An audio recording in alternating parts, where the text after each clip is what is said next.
Oh man, what is up, everybody? It's your friend Dick here with Hard Rod Philosophy episode 6. And today we have my friend Dylan Van Gorp, which, man, that's a pretty fun name to say. Do you get that a lot? Yes. I'm really kids glad. hate it. You do they? Yes. Oh man. So today it's been 2 weeks, so we try to do this show bi-weekly if you're new. And we talk about all things hot riding. We're going to find out all about Dylan, ask him some questions about him growing up with cars and what he's up to now, and then maybe even some current events. And then my two favorite questions. I may throw in like another third question today, my two favorite questions. We'll get those in a little bit later. Thanks for coming.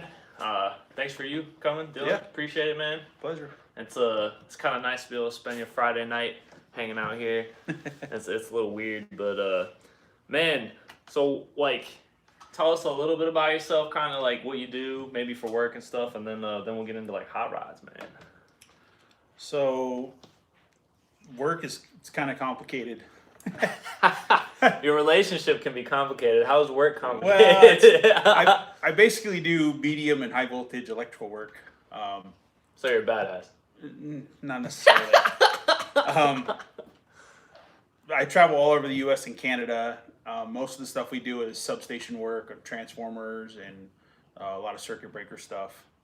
And then we also have developed a safety product that remotely racks circuit breakers. And that's kind of what I spend most of my time doing now, traveling all over the place. So That's pretty cool, man. it is. You get to see a lot of the country. I'm headed to Saskatoon, Canada on Sunday. So Crazy Canadians with Yeah. their names and stuff. it's an underground potash mine. Saskatoon, Canada. Yeah, Underground? underground. Dude, so like, what's your favorite part of your job? Favorite part of my job? Yeah. Oh. When you get paid. Yeah. I don't know. I mean, it's early on. It was kind of cool getting to see a lot of the country and that kind of stuff. But I mean, I've worked in every state. I've seen a lot. The travel gets old, but it's seeing a lot of new places and getting to go do a lot of things. When you're there is cool. One of probably the coolest thing is when I get emails or pictures from guys that something blew up, and before they would be standing in front of it and probably be dead, and now since they were remotely they weren't standing in the line of fire, they're still alive. They're to talk about alive. it. So yeah, That's crazy. So like, I don't know. I got to see it in person, and like you kind of explained it to me before, but just Right. like a quick like, if you're not tracking, which I completely understand because I was the same spot. I mean, Yeah. basically you're inputting a So- huge circuit breaker, right? Like a Right. relay. so it's the same theory as everyone knows a circuit breaker in your house, Right. And your kid sticks a fork in the outlet, or you overload it or whatever, and the breaker in your house trips, and you got to go find the flashlight and go traipsing through and find that breaker and turn it on. Well, it's the same theory, but one circuit breaker, one little breaker you have in your house that runs a certain amount of outlets or whatever, that one circuit breaker will be the size of a refrigerator. And the circuit breaker does the same thing. You turn it on. There's contacts in there, mechanical, so it's electromechanical. The contacts close and then power up whatever it's feeding. And it could be a 20,000 horsepower motor. It could be any number of things that it feeds. A lot of them feed, a utility like TEP or any other utility. It feeds, a whole neighborhood. Wow, dude. Holy And crap. that circuit breaker does the same thing that your breaker does. If that breaker gets overloaded, if a line gets struck by lightning, or you have a car drives into a pole and the line comes down, that breaker senses the overload and opens, trips, just like a circuit breaker in Right. your house would. Dang. So it's just that, it's just on a much larger scale. But the breakers actually rack in mechanically. Like speed handle. Right. They have a handle. Some of them have like a 3/4 inch socket on the end of them. And before, the guys would have to stand in front of it and rack it in and out, because you have to physically take the breaker out to service it and work on it. Fuck that. So the product that we make, you put a bracket on there, and then you have a little handheld, almost like iPad controller, and you're 50 feet away, and then you can rack that breaker in and out when you're 50 feet away. Dude, that is actually like, I mean, obviously it's a whole company, so that's Right. a pretty badass deal. Like you said, your job actually pertains to people's safety, Right. and like is literally saving lives. That's kind of rad, and you Right. get to like touch feel. I'm sure traveling gets super rough, but Right. you know, Yeah. if there's not a rough part of your job, then I don't know what you're doing for work, but go ahead and let me know. Yeah. Because Are they hiring? Yeah, are they hiring? And you make $2 an hour or something. You know, usually is Right. how that goes. Yeah. Okay, so obviously you know a little bit about electrical stuff, maybe a little bit about mechanical, just a little. I do. It's a really niche field because you have to have an electrical background and you have to have a mechanical background because the circuit breakers are 100% mechanical. They have giant springs on them and clutches and all kinds of stuff that make them work, but then they're electrically activated and everything else. So it's Which isn't super, like, correct me if I'm wrong, because you're obviously in that industry, but even for, like, alignment and stuff, there's some mechanical aspects, but not to, like, no. it's not extremely mechanical, they're extremely electrical. They Right. I mean, right? Yeah, most linemen won't even come in the substation or, like, they don't even want to mess with it.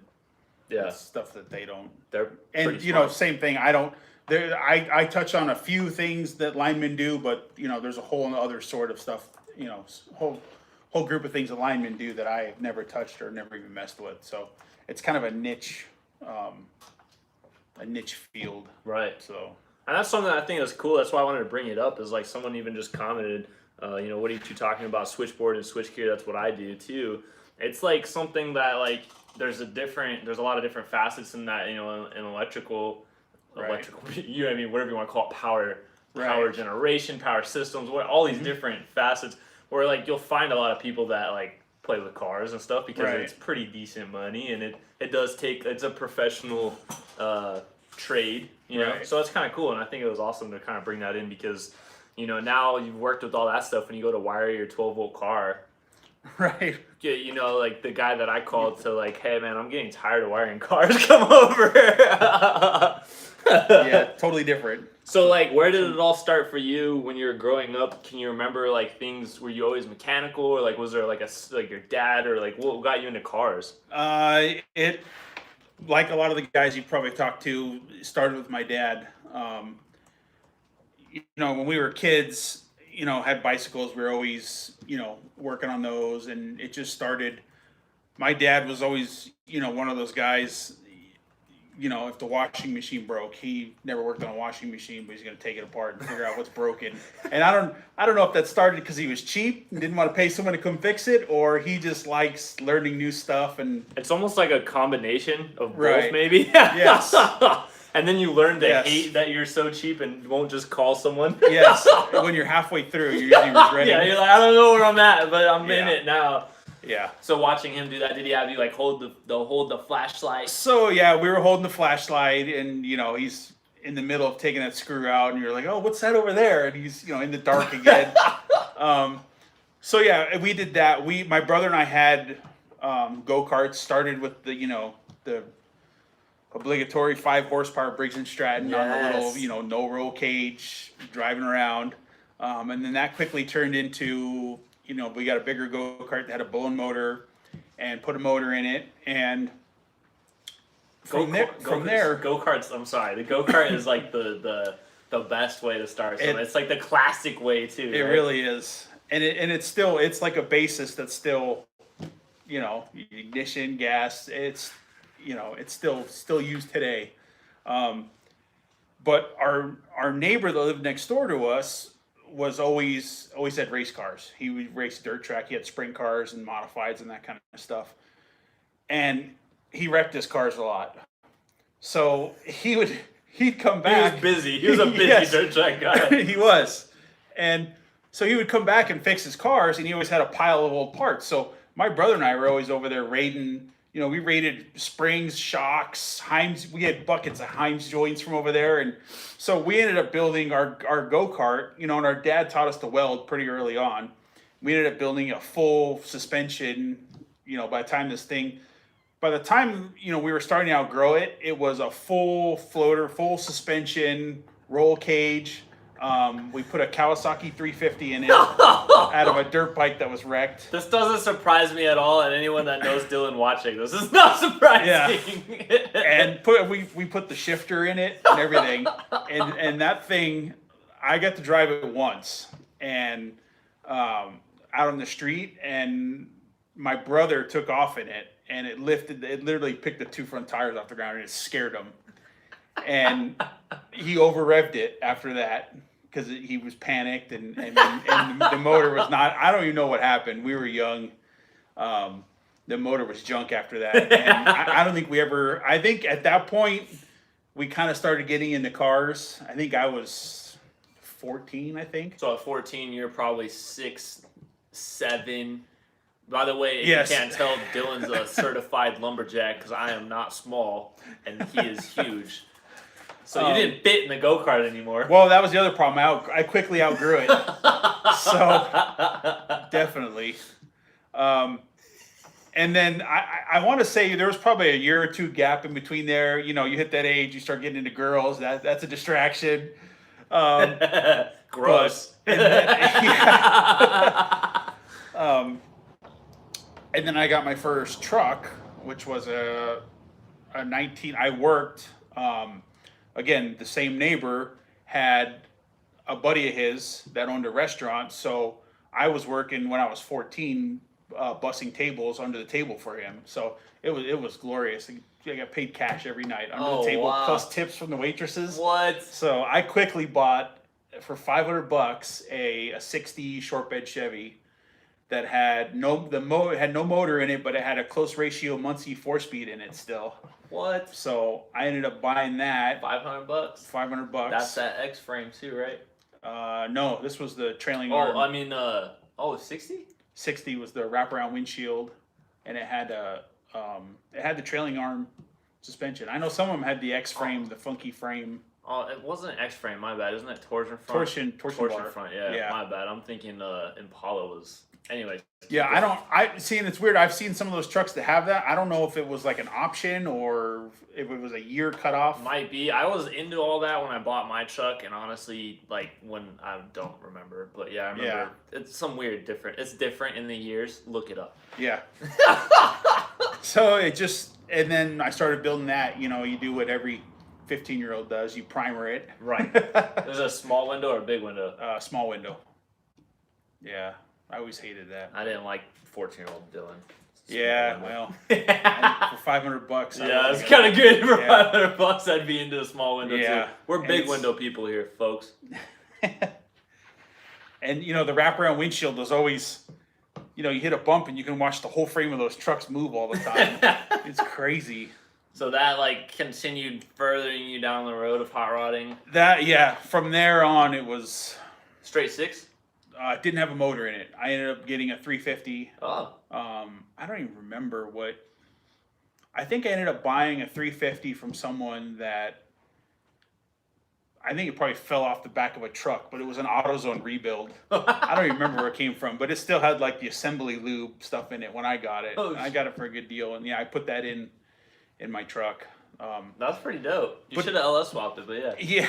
Yeah. Well, and you know the crazy part, you know, goes back to my dad starting with that stuff. Is he owned his own business? He had a cabinet shop where he did woodworking, and he needed a truck. So most guys would go out and buy, you know, whatever, you know, New Year pickup was out and buy a trailer. He bought a 63 carryall.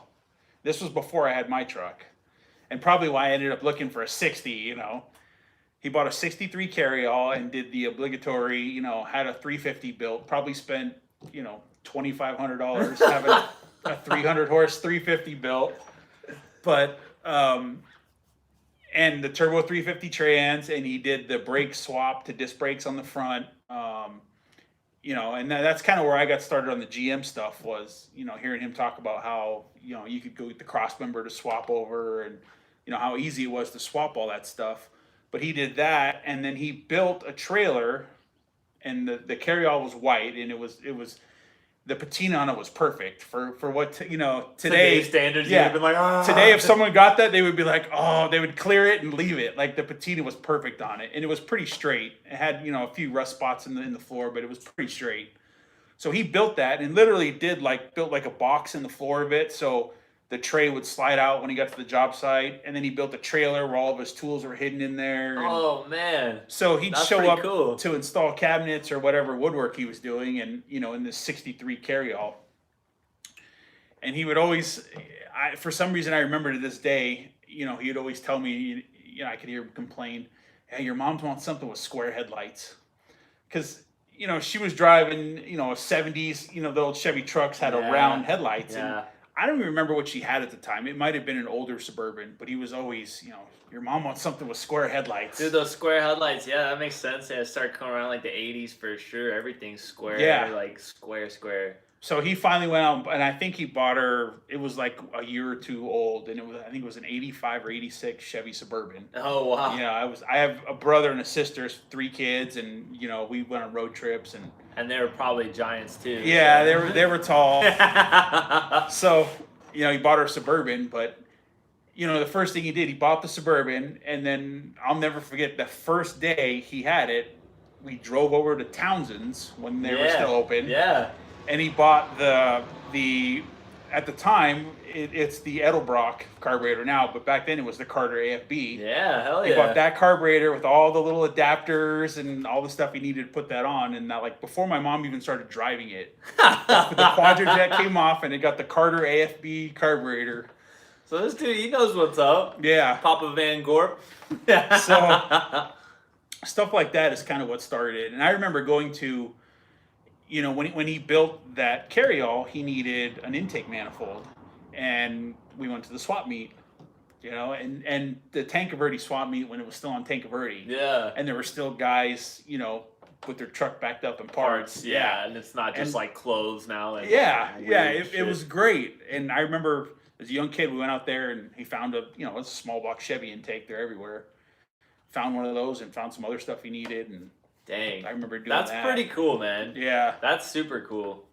Like, cause you learned a lot of the really important car guy stuff early on, like swap meets, junkyards, right? Swapping like parts from another year vehicle to make it better, right? Stuff like that. That like I feel like even me, it took me I'm still learning that stuff, and like getting to learn that from your dad early on. One, it saves money, right? And two, it's very fun. Yeah. Because you're kind of like, it's just knowledge, not your wallet. Like, right. You can go buy the 5-lug swap for your Mustang like I just did, or you can look on the freaking internet, which is like this vast source of information. You don't even have to go try stuff now. Right. You just have to read for like a night. Right. And then, you gotta sort through the BS to find what you need. And then go hunt down the part, or just call your friend Dylan and harass him until he gives you the part that he has.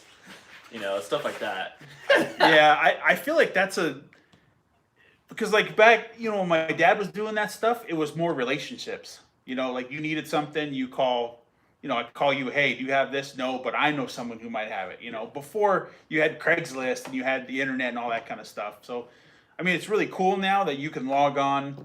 I needed the taillight for my wagon that, it's impossible to find. I hop on eBay. Like I probably would have never been able to find that in 1985. But so it's a nice thing, but I also feel like there's a lot of personal relationships that are missed.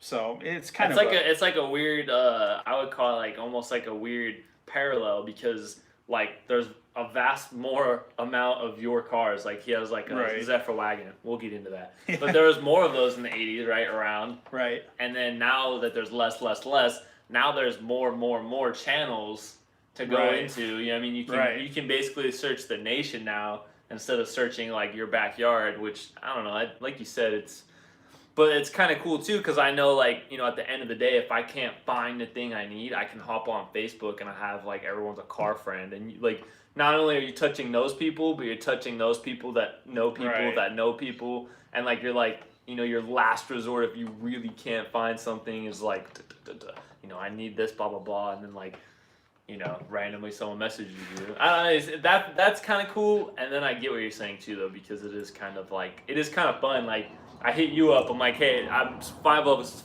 swapping the notchback. Right. And I need like the 94, 95 GT brakes. They don't repop the spindles. Where am I going? Oh, I have a set. Yeah. Oh, you should have never told me that, because now I'm gonna bother you until I get them. But yeah, it's pretty cool, man. Did he have a lot of car friends too, or like people that raced besides your neighbor? Or? Yeah. He had, it's funny. He had people he had a buddy of his, Bobby Teague, who built motors. And he actually built the motor for his carryall. Oh, okay. And he built the motor he had another 62 carryall that was 4-wheel drive. And he actually swapped that. He took the body off of it and swapped it onto, I want to say it was like a late 70 Chevy 3/4 ton 4-wheel drive. Oh, sick. He put the body on there, and then he had that forever before I was born. When he was dating my mom. What? That's how he got your mom, bro. Yes. Was the 4x4 carryall. Yeah. It was like, check this out. I swapped the frame on this thing. And the truck's red, white, and blue. Oh, it's got and like he's a patriotic. Yeah, and it's totally wasn't done on purpose, but I think it had like a red hood, and I don't remember, red hood, white fenders, and the body was blue because he had found better sheet metal. It was totally not on purpose, but we always called it the red, white, and blue truck. He's like the modern day Cletus McFarlane, Right. or like, I'm sorry, the past. Yes. Yeah, that's funny, dude. Yeah, that's but it's set up. I don't even know how much of a lift it had on it. It's still here, actually. It's down at my uncle's. Really? Yeah. See, I like this show because we've been buddies for a while, but just I dig in a little bit, and now it's starting to round you out as a person to me, because this is making a lot of sense. It's still that truck, and then he bought another like late 60, I'm going to say 60, what was 66 was last year for the carryall? I think so. I believe it was like 65 or 66 carryall. It was the last year of that buy style. Yeah, he bought another one, and that one had the torsion bar, funky frame, and he was going to take that body off and put it on the red, white, and blue truck, because the body on the red, white, and blue truck was just hammered. So those two carryalls are still sitting down at my uncle's place down outside of Bisbee. He's got a sand and gravel construction company, and they're still sitting in the yard. He doesn't want to do nothing. He doesn't want you to touch it. Oh, he wants. He's gonna take it, put a car like Edelbrock and AC. My parents moved to Savannah, Georgia, so they live in Savannah, Georgia. And every time I talk to my dad, he brings it up. So you think if I get enough money together, can you put should we put a small walk in that truck and then I'll drive it? He is not. I'm like, just get rid of it. Like you're getting older now. Don't you want something nice with air conditioning and your brain doesn't go away, no, dude. Once your brain like snaps and you turn into a car guy, like you're done. Yeah, you're done. You're poor still thinking about the car and the car. You're like, you're freaking a roast. He is totally attached to that thing. He probably wants to be buried in it. Well, I mean, why not, dude? He built it. So you have your 60. You're going to high school. Did you drive it all through high school? I did. Yep. Yeah, I had that truck all through high school, the short bed, and it always had the 350 in it, and it always had the Muncie 4-speed. Wow, which was fun. Did you beat the crap out of it, even though it's slow? I did. Yes. Loud exhaust. Yeah. Well, any teenager, you went through several phases. I'm sure it got driven to school a couple times with straight pipes, and then. I don't think it ever had cherry bombs on it, but it had some pretty obnoxious mufflers at one point. Did you slam it? Yes. Eventually I did. I lowered it. So after this phase, we gotta get what's past the 60? More trucks? Yeah, a lot of trucks. Shortly after that, my dad moved to Savannah, Georgia. I bought the house I grew up in, the house I live in now, from them when they moved. Dang. And I took his carryall, and at this point, it was tired. The engine was tired. I can remember my dad, getting up in the morning and going somewhere, and this was years and years after he had built the motor, and going out and starting the truck in the morning, and it would foul a plug. And he'd be out there, you see the guys licking their finger and tapping the headers to see which one's dead. And that guy could change a spark plug in like 30 seconds and be on the road in that truck, but the motor was just tired. And I think, the thing probably had 100,000 miles on it, maybe. I mean, he drove it a lot. For work, that was his work deal. Right? Yeah, it was a complete work truck. So I took that motor out. I bought a complete motor from I think it was a 93, 94. It was a throttle body 350. Yeah. I put that motor in the truck, wired it all up, did a fuel injection tank, and lowered it, the carryall. And it had rally wheels on it. And I drove that for a while. And it really bothered my dad that I lowered it. He was none too happy about that. Really? But yeah. Dad doesn't get it. And they have so much weight in the back and I probably went a little lower, and I probably didn't do it. It wasn't C-notched or anything, because you couldn't just pull the bed off and C-notch it. And anytime like you hit a bump or something, just the back of it would bang. Yeah, it was horrible. I think I ended up putting air shocks on it at one point. But that'll fix it. Yeah. So I drove that for a while.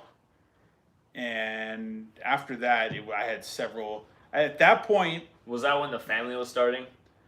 No, that was still pre-family, pre-kids. Yeah, pre-family, pre-kids. Yeah, still, I was either dating my wife or married already. I'm horrible with time, so it's, it's all a blur. Like the faster it goes, it really is. But I'm one of those guys that's like, at work, they'll be like, "Oh, were you did you go to this power plant?" "Yeah, I was there a year ago." And they look up the thing, and it was like 5 years ago I was there. Like, it's horrible. But I'm great. I'm happy we're going through the timeline of your life, and you don't know. Yeah. So at that point, I think is when I kind of put two and two together, because I think every car guy reaches that point where you realize it's almost impossible to build or work on a car and have it be your daily driver. That. Yeah. You take your car apart, and it's 2:30 in the morning. You're trying to get it put back together so you can go to work at 6 in the morning. So I think at that point I ended up buying like a 95 or 96 Chevy truck. You buy another project to drive back and forth to work. Yeah, that way you can just flip-flop projects. It's not a daily driver. Of course. It goes back to that, I don't know whether he was cheap or wanted to work on the stuff. I didn't go out and buy a brand new truck. I bought a truck that probably needed a transmission or a rear diff or something and but fixed it. But it was the body style you wanted. Right. You could lower it. Right. But it was still my driver. Yeah. Yeah. So yeah. We're idiots. Yeah. It's asking for punishment. Yeah. So that had those trucks, then got into then I got heavily into the 67 to 72 trucks. And that was back when you could still buy a clean short bed a clean short bed, no motor, no trans for $500 or $800. Yeah, those days are long gone. Unless you're in the South and your name's tattooed. Yeah. So I did several of those. I had a Blazer that I bought and drove, for a while. And then I took it apart to redo it, and that turned into years and years and years of, I got... That's when the family... Yes. Yes, exactly. That's when the family started. And that's kind of when I'll call it OCD, for lack of a better term, started. My Blazer was a four-wheel drive frame, and someone cut the frame horns off the front, to build four-wheel drive bumpers or whatever. And I wanted chrome bumpers on it. So I actually found some frame that was, I don't even know what the deal was, but I got to cut and so I tacked those back on there so I could run bumpers on my Blazer while I was driving it, but that always bothered me. So I found another Blazer frame that was just a frame. Oh, no, you're that guy. Yeah, yes. So, and my thinking was, okay, I'll build this chassis, and I wanted to do air ride and all that stuff. I'll build this, get it all done, and then I could take the body off and set it on here. Right. And, it's best laid plans. So the Blazer kind of stuck with me the whole time. drove it for a while and then parked it because I was working on other stuff, and then drove it for a while, and then it got parked again and sat for a long time. And I think a fair thing to put in here, which I like this factor. I thought about this bringing you on here. I want to talk about a quick couple minute intro to if you don't mind talking about your kids and how that came into play, because that's a freaking life factor that a lot of us face. Like life and hot rods are they're not always friends. Yes. And you gotta live your life too, man. You know what I mean? It definitely is. It definitely is. So I have a daughter who's 11 now, and she was born, and we had a rough go before that. So when she was born, we were ecstatic, and and it's. I think every parent reaches that point, whether you plan on having kids and you end up having one, or you plan on having 10. You have that first one, and then they're getting a year and a half. Yeah, they turn 1, a year and a half, 2 years, and you look at your wife or your husband, depending on who's watching. Honey, I want to have another kid. Right, right. Your wife looks at you one night, and you're like, oh god. Or you get I don't want him to be alone. Do we want to have an only child? Like you start having this, I think every parent goes through it, whether, you have one kid that you've raised or, like I said, or you're planning on having 10. So, like I said, we had such a rough go before that. We had just started talking about it. Like, do we want to go down this path again, or, whatever else. And my wife, still on birth control at the time, I come home one day from, again, traveling. I was gone for, I think, a week or something. I come home, and, there's probably a lot of people watching right now could totally relate to this. Yes. Come home, wife standing in front of the sink washing dishes, daughter's asleep in her crib, and she's crying. And I get what's Not wrong? good. Nothing? Nothing's wrong. You're just standing at the sink doing dishes crying, right? And nothing's wrong. So, it's hormones and it's everything else. So she tells me I'm pregnant. And I said, okay. Yeah, that's okay. Yeah, I said, okay. We had talked about this, and, I wasn't against it. I wasn't, I didn't really say that let's do it, but I didn't say, I was against it. And I said, okay, Yes. so my wife didn't really believe at the time that she was pregnant, because like I said, she was still on birth control, and we hadn't really planned this. So she waited probably a month, 2 months before she went to the doctor. Right. So she goes to see her doctor, and I was working up in Craig, Colorado, which is way west, west of Denver. And when I'm out of town working, she'll send me a text. And I knew she had her first appointment that day. So she sent me a text. She's like, hey, I just left the doctor. Everything was fine. I'll call you later. I said, great. She went to the doctor. Everything was fine. Because she tries, she does. My wife is a saint dealing with my kids and everything else, with me traveling and being gone all the time. But she also tries to shelter me from, because she knows I really need to focus on my job, and what I do is dangerous and everything else. So she's kind of the buffer. Yeah, she takes it, yeah. Right. So that night, we drove back to Denver, and I remember this vividly. We drove back to Denver. And you're like a sales rep for your company, working with people at this plant, right? Yes. That's how it works? Well, kind of. This was a particularly big job. Most of the time when I travel all over, I'm by myself. I work by myself most of the time. Okay. Sometimes we have big jobs where I'll have a crew of contractors, local IBEW contractors, or we'll have guys from our shop that go. Oh, okay. And I'll run the whole job. This particular job, we had a crew of guys from our company with us. Oh, okay, I remember, yeah. So we had driven back to Denver, and we were staying at a hotel near the airport. And I told the guys, we got done like a day early, I think. And I told the guys, I'm buying dinner tonight. So there's this Italian restaurant near the hotel where we're at, near the airport. Anyone that knows the Denver airport knows it's out in the middle of nowhere. So we're meeting downstairs in the lobby, right? So my wife calls. I had just got out of the shower, got dressed. I'm like sitting on the edge of the bed, putting my shoes on. My wife calls, and she's like, hey, how's it going? I said, I'm good. She's like, well, what are you doing? And I'm like, well, actually, I'm sitting here on the edge of the bed, putting my shoes on, getting ready to go meet the guys for dinner. And she's like, oh, you're sitting down? And I'm like, yeah.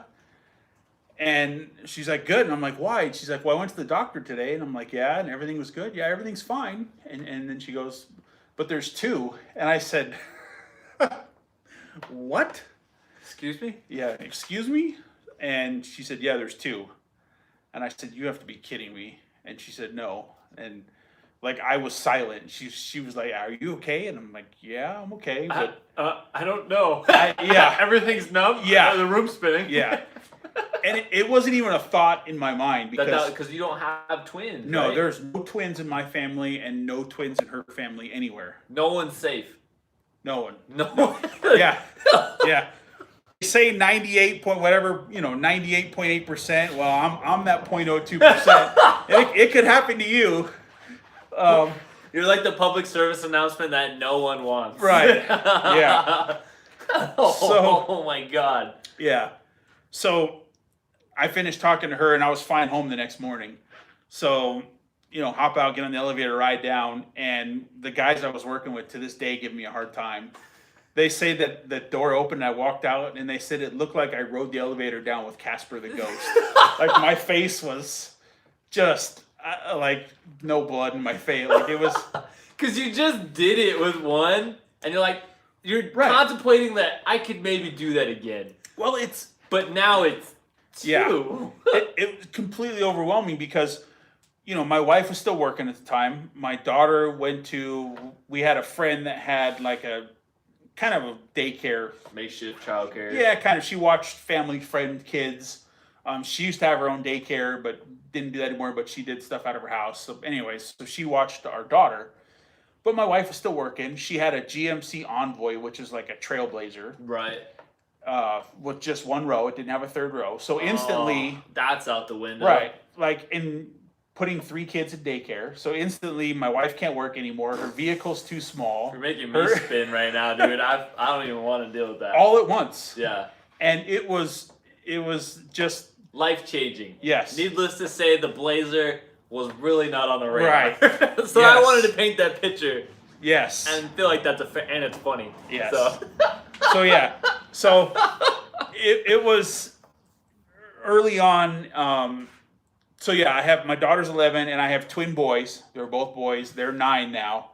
And it's a blast. Twins are, if anyone has twins or they know that early on it's brutal. But and with me being gone so much, I would come home and one of the boys was crying and I'd tell the wife, someone's crying. I'm not sure who it is because they're not identical, but they look. You would swear they're identical. I'm sure, like coming up too, like as they're changing and Yes. stuff, they look like. Now it's a lot easier, but define when they're which one's babies, which. oh. So I would get home and it's Carson and Max. I would get home and I always ask my wife which one's Carson, and she said this is Carson. And I always take a black Sharpie and color his pinky nail. So when I was home, Carson always had a black pinky nail so that I could tell them apart. So that's... Do you watch The Office? I've just started watching The Office. There's an episode where Michael marks one of the girls that they're dating. Right. Oh, I don't want to get into it, but it's funny. And if you watch The Office, you know what I'm I've talking never about. seen The Office, but I just started watching it. Dude, So- oh my God, that directly reminded me. There's like, okay, you guys, Yeah. if you watch, you know what I'm talking about. There's an episode where they ended up dating like these 2 girls from the Asian restaurant, Right? and he gets confused. And he marks one of them with a Sharpie on the arm. That's your Michael Scott. Wow. All right, so So in between there, the Blazer sat. Yeah, and then what I happens still had there- other projects though. I had a What? dually, a crew cab dually, an '89 that I lowered, Okay. and then my buddy painted it for me.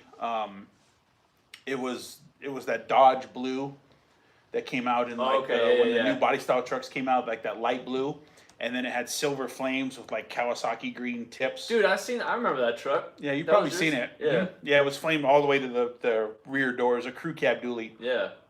Had the That was the daily for this project. right. Yeah. Had that anemic fuel injected big block in it that wouldn't barely moved.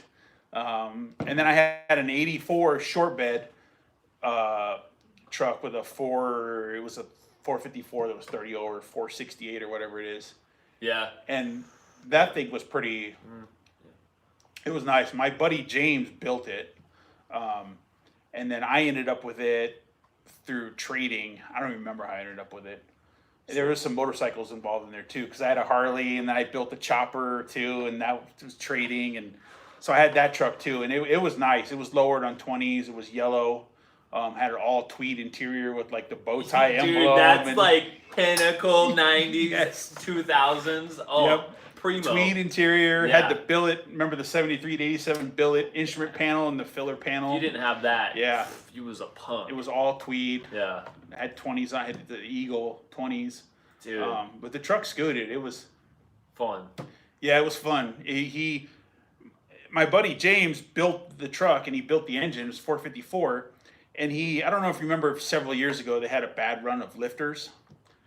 James had that set up. Yes, so he built that motor, and literally at my house we fired it up and broke the cam in. And after the cam was broke in, one of the lifters was completely like egg-shaped. It ate a cam, and just filled that motor with copper and Smoked it. just breaking in the cam. And come to find out, I think this was like a year or two later, they had a bad run, because I think at the time there was only one or two companies making lifters, and then everybody labeled them, as their own, and they had a Right. bad run, and it ate that thing. So he ended up tearing the motor apart, and like 6 months later, did a full roller on it. Right. Perfect. So it was a full roller big block, and it scooted. It was nice. Fun. So yeah, and that's kind of where the, Progression into fast stuff.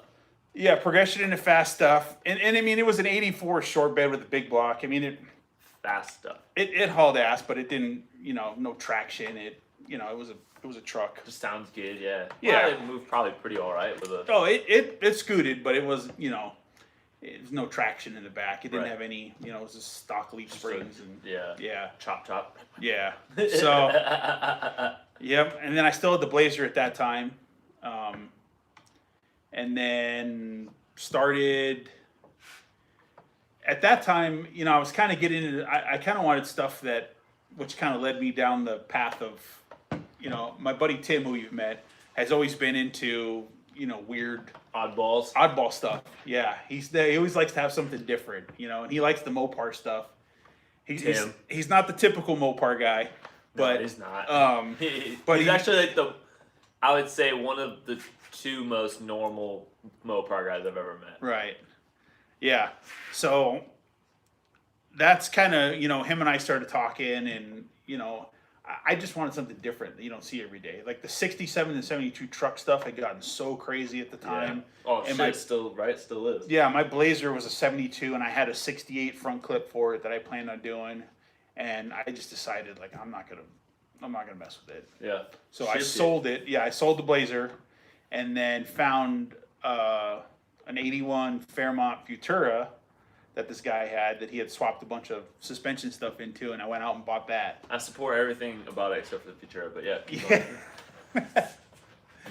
Well, truth be told, I do prefer the box top, but at the time it was the only, the fact that this one even popped up was was crazy. So, well, and it was a pretty nice car. I mean, decent. Yeah. Well, and it had a bunch of stuff, suspension. What had happened was the guy I bought it from actually races out at the track. Yeah, still. He had a Mustang Fox body, and he raced it for a while, and he ended up taking that car somewhere. I don't remember where he took it, and did a full-on like tube chassis, big tire car. Yeah. So he took the diff. So it's got a strange diff in it, and it had a K member. He took all the stuff out of that car and put it in the Fairmont. And he was going to build the Fairmont to kind of mess around with. Yeah, so you got like a pretty good roller. Yeah, I got a pretty good roller. So that was kind of what, made my decision. So now you got this Fairmont, and like, is that like in that realm with the oddball stuff, or did you want to go fast? You always wanted to LS swap it, or like what started there? It was a combination. I wanted something random, and I wanted to go fast. And so that's kind of what led me down the path. Once you get that freaking bug to go fast, like I'll just be driving home in my car, and like I just like picture just like grabbing gears and like hearing like, oh, right, love that shit, man. Anyways, yeah. I just want it all the time. Yep. And this was several years ago, and I found a 5.3 LS motor with a 4L60 complete, like still had the serpentine belt on it. And I ended up buying that and sold the 4L60 because I had never planned on running that. Solid move. Yeah. Unless you're me and you put one in the Nova, then it's okay. Yeah. So, and that's still the motor I have today. All the motor that's in my car now. The old half breed. Yes, the half breed. So you got the Fairmont, and there was you actually had a couple projects in between, and then we started being we started being buddies because I had sloppy page we met on there. Right, and then we met on the sloppy page, and then I think the first time I ever actually physically shook your hand and met you was I stopped in Phoenix. Yeah, I hadn't even met you yet, but there was a rear diff in Phoenix you needed, and I happened to be driving back through there for work, so I stopped and grabbed it. that was it. Yeah. Yeah. It was the 8.8 that went into my white Fairmont. Right. I think it was like 220 or something, and like we had become friends, and I think I did a Facebook like, "Yo, is anyone coming through Phoenix or something?" And you're like, "Yeah, I am," and I was like, "Oh yeah, I'll give you money, dude." And you wouldn't take money from me, and then I was like, "Ah, he's probably pretty cool," because I was like trying to give you like $100 for gas or something, or $50, and you're like, "Get the fuck out of here," and I was like, "All right, well," so that was pretty cool. Yeah. And then your life got ruined because you became my friend, and I just started like pounding you for why the car wasn't done, and you're like, "I have a life too," and I was like, "I don't care." It's definitely challenging balancing, work. Yeah, he's gone. Work life, you're gone freaking 6 days a week, almost 6 days a week. Yeah, I usually fly out Sunday or Monday and fly home Friday or Saturday. And I guess you want to spend time with your kids, and yeah, you do. But you have made some progress. I have made some progress. Well, I ended up selling. Well, I had the Fairmont, and I always had a project that I was working on, in like the C10. Yeah. The square body truck. Yeah, I always had something I was kind of tinkering with to sell. So I had several of those in between, but had that, and I've always had a soft spot. So I'm getting to where I am now, present day. Eventually, we're getting there. I've always been a wagon fan. Right, and I think I freaking know why now. I never knew about the carry-alls, people, but it's because the carry-alls. It's full circle back to just like your pop, man. You're like, I want to bring everyone on the freaking 10-pound pole in the car. I've always been a wagon fan, and my buddy Tim, who always seems to come up and find these cars in the middle of nowhere. I'm like, how would you even find that or searching for it? So I still have my Fairmont. I'm still working on it here and there, collecting parts, doing stuff. I already bought my turbo, collecting parts and doing that kind of stuff. He sends me this posting for a Zephyr station wagon. Yes. In Wilcox, Arizona. Which is it's roughly 2 hours east of Tucson. For people that don't live in Arizona, it is a farming town, dusty dirt roads, like small. Yeah. Very agriculture based, kind of out in the middle, very rural. Sends me this posting, and I think they wanted like $600 for the car, runs and drives.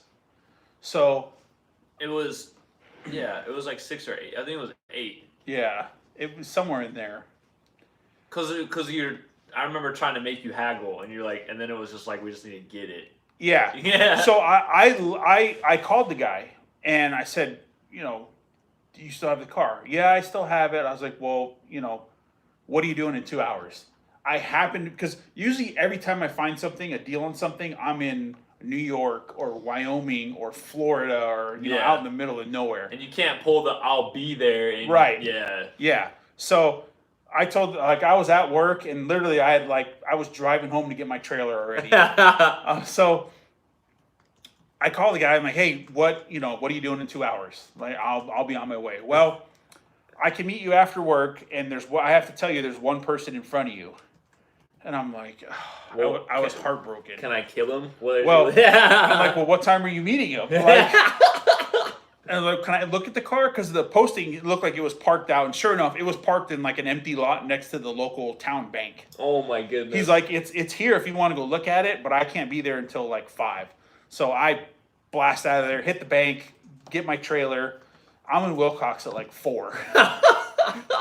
Doing 90 on the freeway. Yeah.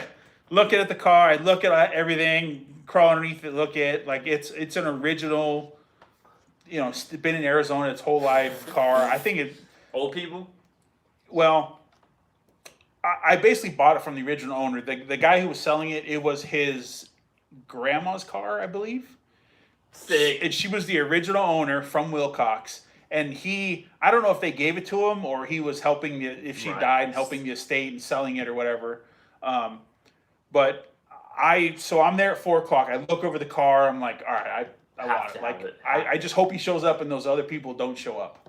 So sitting there waiting.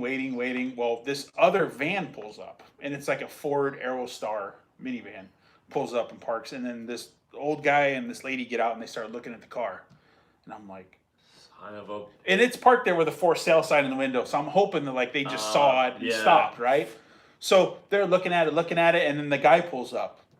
And I walk over to him right away and introduce myself. Yeah, he's like, okay, well, he's like, I'll let you know. These are the people that are in front of you to see the wagon. And I was heartbroken. Like, I went back and sat on the trailer, and I probably looked like someone just kicked my dog sitting like on the trailer. Little kid, like, this is bullshit. But like, the Aerostar was one of those. The van had like ashtrays all over the dash, cigarettes. Like the van was hammered. You're gonna ruin it. Yes. And these people just wanted a normal car. Yeah, they just wanted a driver for her. It was an older lady. They just wanted a driver for her to drive back and forth to the grocery store or wherever else she was going. No appreciation for what that car was. I'm gonna knock you both out. Yes, and take this car. I was heartbroken. Like, I figured for sure that if someone's gonna beat me, look at this car. It's another car guy who wants a Fox body. Who And you're like. Yes, that's who I figured I was competing with, and I figured, okay, it's sold. Yeah, I figured it's another person. They're going to see it too, and they want it. And then they show up, and I'm like, twist. I'm going to be even more heartbroken if this lady buys it just as a driver, and it would be beat. They would have beat it. So she hops in, it fires it up, and then the exhaust, has some exhaust leaks rattling around. She hops in, it fires, drives it off the curb. Like, doesn't even back up and go out of the thing. Drives it off the curb. Takes off, hops on the interstate right there, goes for a test drive, comes back, pulls up, parks, and then they're talking. And then I see him walk over to the van, and like they're standing by the van talking, and the guy's walking over to me, and I'm like, it's sold. Like they took it. Yeah, I'm like, they're gonna buy it. Like, I can't believe I lost it to, like, it could have been a Ford Taurus station wagon, and it would have been the same to her. Like, shit, doesn't matter. Care less. Doesn't matter. And the guy walked over to me. He's like, "Well, it looks like they're gonna pass." So and I'm like, "Son of a bitch, I'll take it." Yeah, I wasn't even gonna beat him, but like I took the money out of my pocket, I handed it to him, and I waited out to get my winch, and I'm not even gonna argue with you. He's crying. He's like, "What the fuck is the matter with you?" Yes. And I was so happy. I handed him the money, and he was like, he took this it. Is he more. He looked at me, and he's like, he was expecting me to beat him up on the price, and like at that point, I was like, I'm not even gonna. Like, I don't even want a chance upsetting you for anything. Like, here's the money, give me the title. Like, that was his parents. I emotionally. That was his parents. Like, he totally just played your ass. I emotionally, I can't handle anymore. Like, I need to get the car in the trailer. That's like car guy torture 101. That sounds like a Saw movie of like car guy torture. Yes. And you're just skipping your big lumberjack ass like over to your little fucking wagon car to it was so. If that car left with those people that day, I would have been heartbroken. And it is super clean. Like, you'll have to go check it out. Like, maybe I'll do a video because that was the next part as we'll talk about it. But yeah, it's like really clean too. That would have been terrible. It's funny, like, because I mean, really, these cars, people joke about the Fairmonts and stuff being so common now in our world, right? Which, like, on the internet, like around your own town, probably not so much. Maybe a guy or two. And then on top of that, I've bought and sold a couple, and people just message me like, "Does it run?" Like blah blah blah, and I'm like, I don't think this is for you. It's someone just looking for a car, and I'm like, I understand that this is just a car to you, okay? But this is more than that. Right. It ran, drove, had the 6-cylinder automatic, 8-track player that still works. Dude. I'm keeping that in there. The 8-track, like, was that a that's not factory, right? I have no idea. It looks pretty factory. I mean, I think it was like an option, but... Dang. Because tapes were like 80s? Yeah, I don't know. Dude, I don't know. I'm not old, but whatever. You guys let us know. Yeah, it had it. So you get the Zephyr, and then the process you started. That's the car you wanted, really. Yeah, that's the way. The fact that and then a Zephyr on top of that. Like I had never even seen a Zephyr wagon in person. Zephyr Primo Yeah. for sure, and it's like a 4i front end. Yeah. 4i front end is the best. So, yeah, I get that, and then pull them both up in the shop and got the other one. Swapped I had done it had an AJE K member, so I swapped that in. So I just basically swapped all the suspension, all the parts out of the Futura into the wagon, and then put all the wagon roller stuff. And I even put the motor and trans out of the wagon in the other car. Perfect. And sold it. So the center on down the road. Yep.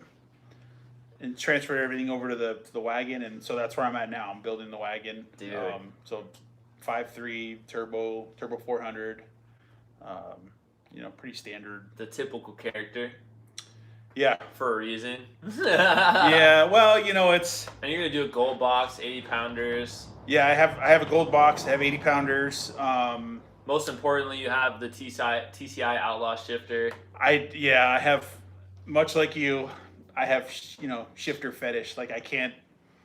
It matters. Yes. It fucking matters. There's something about shifters I don't like. A shifter to me is almost like your wife's wedding band. There's just something about a shifter. Well, because I think the renaissance of the stock interior with the roll cage or whatever, right, and then like maybe like a digital dash or some gauges, and then like a badass shifter on the floor like nonchalantly, and you're like, why does this piece of shit have a $400 shifter in it? And you're like, what's the matter with this guy? And then you almost kind of can't. You're like, I should be scared, right? Like, yeah. So it's pretty standard. I'm doing a race pack because again, I've always wanted one of those, and by the time you buy gauges and that kind of stuff. So the engineer at work today actually just sent over the aluminum panel. So I'm making an aluminum panel that's the exact. It's almost like it is a dash basically. It fits in the stock dash part, but it just has a cutout for the race pack. And then I'm gonna need one of those. Yeah. And then, the beautiful part is he's designed it all. So now I just send it over to our metal shop who builds a lot of our stuff, and they just cut it out. So it's already all designed. Dude, I like that. Yeah. So I'm thinking about making it back to like stock too. Where you put your the rest of it's just a solid panel, so I can, if I want to add switches or whatever. But right now, doing the aluminum panel with the race pack cutout in it, and then I have a buddy who has a sign shop, and he's gonna wrap it in wood grain. So it'll match, the other filler panel on the dash is wood grain, so that it'll be low key. Yeah, pretty low key, especially like when you're parked and it's off. The race pack will be dark, and it'll just be wood grain. Yeah. Dude. So and that's like fine. I push you a lot, and I mess with them. I push them a lot because like it's really important to keep it rolling. But I've also learned that, it doesn't have to be a piece of shit. It doesn't have to be the cheapest thing in the world. If you want to wait a little bit, save up and buy the part you want, dude, it's your car. Like, do it, with the race pack. I never gave you no shit on the race pack. Like, I get it. It's cool. And if that's a part that you want to do, that's cool. But, like, don't let things, like, hold you back. Like, that was cool the last weekend. I came over, and then your buddies get together on Saturday, and I joined in, and we freaking got the motor and the trans in. It's all bolted up. Yeah, we got more progress in 4 hours than I'd gotten done in probably 6 months. So, yeah, it's always helpful to get a kickstart from. Yeah, and that's like that. It's funny too, because I was talking to James, my buddy, and like I was telling him like, he's been such a mentor to me, and I've had like, you always have people coming in and out of your life, and a lot of like what I like to talk about on here even is like, that's a big part of it, right? It's like you were saying earlier, the connections, the relationships, like the dude who like out of nowhere grabbed me or rear end out of Phoenix, and like we've been able to do stuff for each other, but I think sometimes like I feel like I'm like, dang, I don't always know if I'm doing like enough, and then like I knew that this is coming up with your car, and I was like, I am going to freaking help this dude if he wants it or not. And then last weekend being able to make a pretty big push, like Richie style, right? Even though like I know you want to do it your way and take your time, I didn't want to disrespect that. Yeah. But knowing like I knew it was like just get the motor trans together and get it in. I was like, grunt work. I'm good at that. Right. Like I can go fast. I can help you. And we totally did. I was kicking around the idea of doing a rear main because that motor had been sitting around a long time. Yeah. So all the stuff that I was kicking around ideas of debating whether to do or not. I did, put a new front pump seal in it, did a rear main. So, I mean, I did all the stuff I wanted to do, and we still got it in there. And, Yep. So it's. We'll do another round, man. I was even, I freaking like, I liked being able to help out. And, like, it's kind of cool because, the build's fun, but, like, once you get it done, too, it's really nice to enjoy it and play with it and go through that version of the car, like getting it to work at the track, tinkering and man, fixing stuff, changing stuff. That's really, really fun, and I'm excited because this is going to be one of your first it's going to be your first really fast car. It definitely, yes, and that's first fast car. Super rad. You've gone for rides with me and stuff. Yeah, it'll be my second turbo car. First real turbo car, second turbo car. What was your first one? I had a Vega wagon. Oh yeah, that someone had put the 3.8 liter the turbo V6, but it was the one where the turbo and then it had the plate underneath the carburetor, so the draw through, yeah. So it was definitely a fun car. Yeah, different for sure. Different. Did it sound cool? Probably sounded cool. Nah, not really. Stupid actually. Not really, but it was fun. You could really stand on it, and foot brake it and get it to build, a little bit of boost, but it was fun to play with. But it was, again, I mean, my Tim had a Vega wagon too at the time, and my car was an automatic, so it wasn't so bad, but his car was a manual. But when I drove his car, to get it in reverse, I had to open the door and stick my legs, like my knees to the side of the door to get it in reverse. So it just wasn't and that was the other thing about the 67 to 72 trucks. You put a decent seat in those trucks, there's not a whole lot of room in them. So when you're 6'7", yeah. Yeah. So, dude, you have limited options. And what is it with, like, I'm really glad you're not a VW guy. Right. And I'm not against VW guys. Yes. Every VW guy I know is like 6'9". And I'm like, bro, like, you're too big for this shit, right? And they're like, what? I really like them. I'm like, get a truck or something, dude. I don't understand what's the deal. Yeah. And it's funny, too, because, like, all the little dudes with the big truck, that old adage, kind of true. Right. Yeah, I don't know. Yeah, it's like the big dog, little dog. I constantly think about getting a car, as far for a daily driver. Yeah. And then I'll go out of town and I'll rent a car for the week. I'm like, because I always get SUVs, but if I'm out on a simple job or something where I can have a car, I don't have a lot of gear with me, I'll rent a car. After a week of getting in and out of that car, I'm like, there's no way.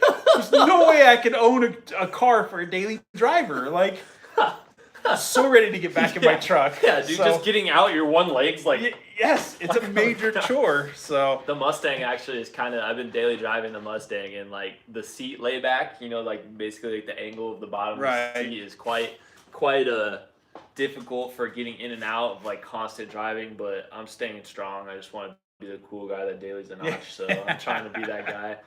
So the funny part I think that we have to mention is your motor is a unicorn. So the LS motor, I'm sitting there I think I was like in the house chilling, and I get a picture from Dylan on Messenger randomly, and it's the bottom end. You had the motor flipped over, and it's a Gen 3, Gen 4 rod. Yeah, so I had heard stories on the internet about, some motors, and on the sloppy stuff, motors being, in between years and different generations. So again, going back to life happening, I had that motor and I bought an F-body pan and F-body pan. I think I got the dipstick, the pickup tube, the whole assembly. Right. And finally, got to that point where I got the cam, valve springs and all that stuff, put my motor on a stand and was doing all that stuff and flipped my motor over. And I had never been into an LS before. This is my first time actually taking one apart and diving into one. So took the pan off, and it was the factory gasket that was still riveted on there. None of the stuff had been opened before. And I start looking at it, and I'm like, something looks weird. Yeah, I'm like, something doesn't seem right. And I'm looking at it again, and I kind of knew right away, but like, I couldn't believe it, I guess. And literally the driver's side of my motor is Gen 3 rods, and the passenger side is Gen 4 rods. It is completely split right down the middle. So like, if you're not an LS guy, I mean, I guess it kind of makes sense, but like, basically what we're talking about is like, there's Gen 3 and there's Gen 4 motors, and the rods are different. And there's crossover years, and GM had a lot of weird stuff in the Right. crossover years, just like I mean a lot of auto manufacturers do. Right. And for some reason, there's a bundle of motors and time where like one bank is Yeah. 1 year year model rods and the other one's not. So It makes you wonder how balanced it is, or how, but or if I it guess, matters. And Yeah. you start to like really like all I've learned as I've gotten like older and worked on planes and worked on all the shit I've worked on, which I still think like someday I just think I'm not that good. But like all I've learned is that I don't know anything because I see stuff work, Right. but I'm like, well, that doesn't Makes follow sense. the rules. Right. You know what I mean? And then I see stuff Yeah. that you do, like you're saying that motor, like, oh no, that lasted. But I mean, Right. some stuff you see, like, people put a bunch, and you're like, well, that should have worked, but it didn't. Right. Like, Yeah. Yeah, it makes you wonder when your neighbors, spending $10,000 to have a 350 built and balanced and everything else, and this GM motor has, 2 different sets of rods in it. It's like it's like the kid at school that like has like 3 different like pairs of like yes. clothes on, and like but he's like way faster than you and stronger than you and Yeah. stuff. You're like, dang, but like I should be like cooler and faster, but you're not. I'm not. Like Yeah. you're way better at everything than me. Like, Well, isn't that what the kid, like my daughter, they wear different socks. Yeah. So that's the That's how you be You cool. never wear matching socks now Right. at school. It's what the cool kids do. They wear different. Well, I do that different sometimes, colored but it's just because socks. I'm a bum, so I Yeah. don't know. I don't know if that makes me cool. What was it? The different rods just kills me, man. Because I know, Yeah, like you, and knowing you, you were probably like this isn't Yeah. okay. Like Yeah. your OCD was just. I'd be lying if I told you I didn't go inside and start looking at motors on Craigslist because my OCD was just, yeah. And I was like, "That's awesome!" I was like, "We get to play with one and see if one side bends or not." But Yeah. a lot of people say that they were. I was talking to Dario, and he said that he's seen them a couple of times, and they make power and fine. everything's fine. Yeah. And it's even more like fun, really. I mean, like, why not send it? It's become like a badge of honor for me because my buddy Mike gives me a hard time about that, and he gives me a hard time about my turbo, that it's too small and everything else. So now, like, I'm bound to determine. I said not only he's got a Mustang mod motor turbo, and I said not only am I going to beat you with my small turbo, but with a motor with 2 different sets of rods. So. And what's funny too is I didn't think about it, but Mike, when we were over there at your house, he was asking me about he was like, "Yo, man, so like, what should I do when I turn it up?" And like, blah blah. Like, Yeah. it's because your car's getting ready to. Yeah. That's probably they're trying to slow me down. They're like, "Hey, Rich, what's this over here? Don't help Dylan." Yeah. We go back and forth all the time. Really? Yo, we like last weekend after you left, I was doing something up front. I'm like, "Hey, Mike, come up here and look at the front of my car." Why? And I'm like, so you walked up there. I'm like, because it's the last time you're gonna see it. Like, get used to seeing the back. So I'm glad that I helped you talk shit. Like, Yeah. I left and you were like, "Yeah." I'm pretty pumped for that, man. Like, your car is gonna be like really fun because you have kids. right, You have 2 bench seats. yeah, And you can like I don't know, to me I'm getting like softer and like a little bit older, and I'm like in love and I want to have kids and stuff. So I'm Right. thinking about that, and I'm like, dude, that's so cool. yeah. It's perfect for what I want to do. And Yeah. all the stuff. 2 weeks after I got the car, we were up at a swap meet in Phoenix, and I didn't have an 8-track anywhere. The car had an 8-track player. Who has an 8-track laying around anymore? Freaking no one, dude. We walk in, the first aisle I walk into, there's a whole case, and it's like a faux alligator skin case full of 8-tracks. Oh my Full. goodness. $15. $15. $15. How about 10? Yeah. And it had like Johnny Cash, Johnny Paycheck. It had, it was just loaded with perfect. So I bought that. And then I found that ice chest that matches the old Coleman metal ice chest that matches my Right. car. So I'm going to keep that in the back, and then I'll have the 8-tracks. And so it'll It'll keep be with like the entire confusing theme. as shit for people. They'll be like, Yeah. "This is a nice 5.0 swap." Is it 5? Yeah. Something's wrong with your car. It'd be confusing for sure. Well, cause like your style, I like that you're very detail oriented, and like things like that are things that are commonly overlooked. But it's almost like you're taking your kind of truck style, like the Right. truck guys, and kind of blending that into this world with like the little touches, like the 8-track with the 8-tracks in the back, and then like the Coleman, and then like whatever else little shit you do. I think it'd be hilarious to get one of those seat covers. That's the one that has like the little balls, the like the knitted ones. Put that shit on the front. That'd be hilarious, dude. And then on your shifter, I was stealing this from James, but you got to get like a grandma like floppy flower hat, like a Sunday church hat, and plop that shit over your shifter. So when it sits at a car show, they're like, why is this here?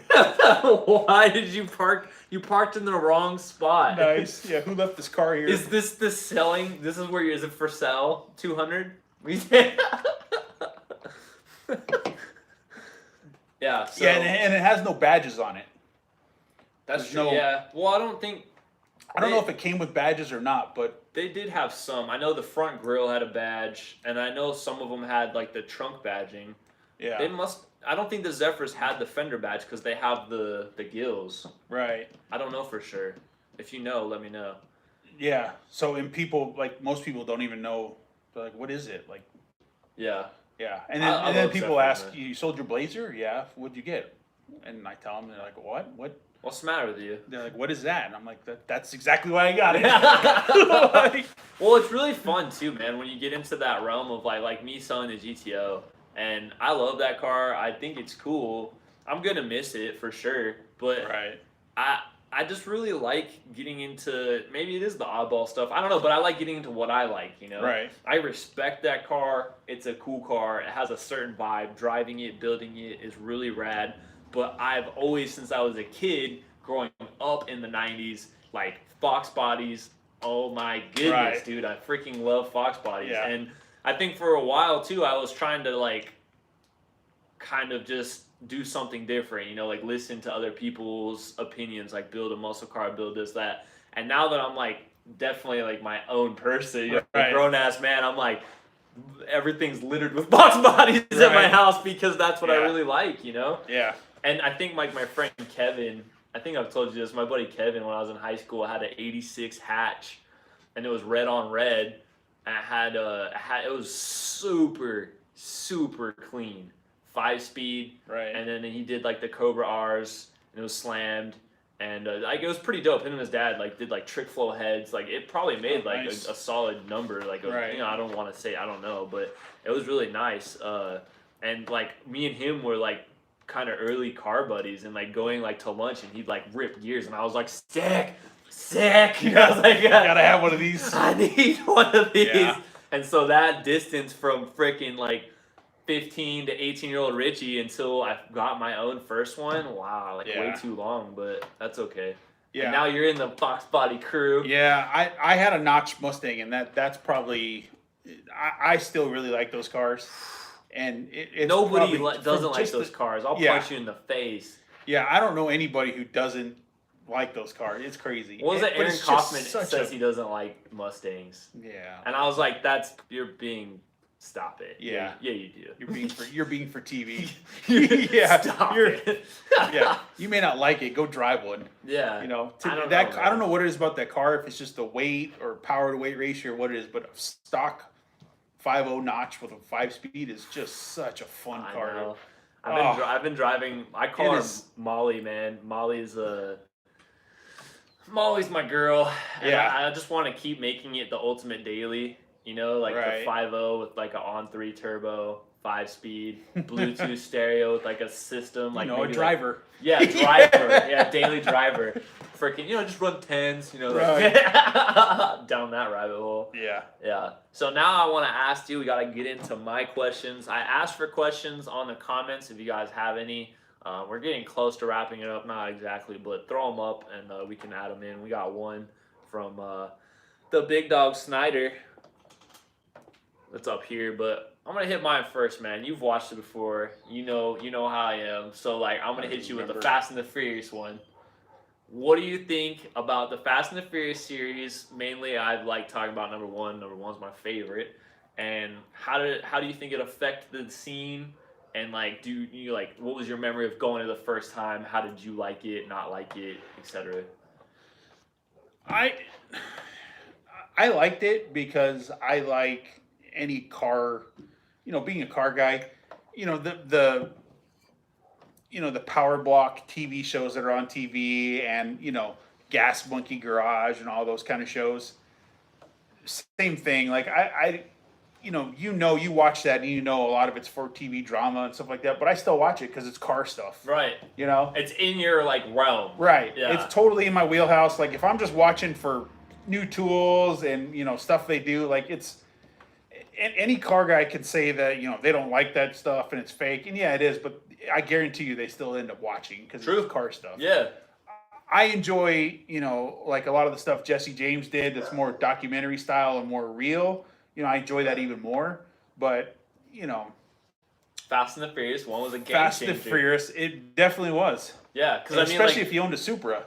It either ruined it or made it better for you. I don't know how you look at it. But to add to what you're saying with kind of my own opinion, but all these shows that we have now, right now. I was thinking about this the other day because I think about this show and questions I want to ask, things I want to bring up. I still have the Motor Trend app or whatever. I pay for that. I don't know. You can tell me what you think. But it's like you said. I'm like, it's a couple bucks. I don't really have an opinion on if I like the guys or I really like Dirt Every Day. That's a whole other thing. Right. But anyways, all of these shows are only there because we showed interest, right? All these people who make TV, they're just like any other business. They don't care if you like it. Now, there's people that are advocates for it, like David Freiberg or whatever is a good example, or Jesse James advocate for it, and someone talent to show. But the business people behind it that are running this, they look at metrics. Right. Who's watching? How much are they watching? Am I making money? Right. So before Fast and the Furious, what was there? Right. There was a few things, of course. Right. But after that, now you have this renaissance of car stuff in the TV world. Right. And of course, that's good and bad. You're gonna get. It is. I mean, it is good and bad, but the Street Outlaws thing is a perfect example. Yeah. So, obviously that's made for TV. That's not reality, but it also, the good part about it is, okay, Street Outlaws comes to the Tucson Dragway.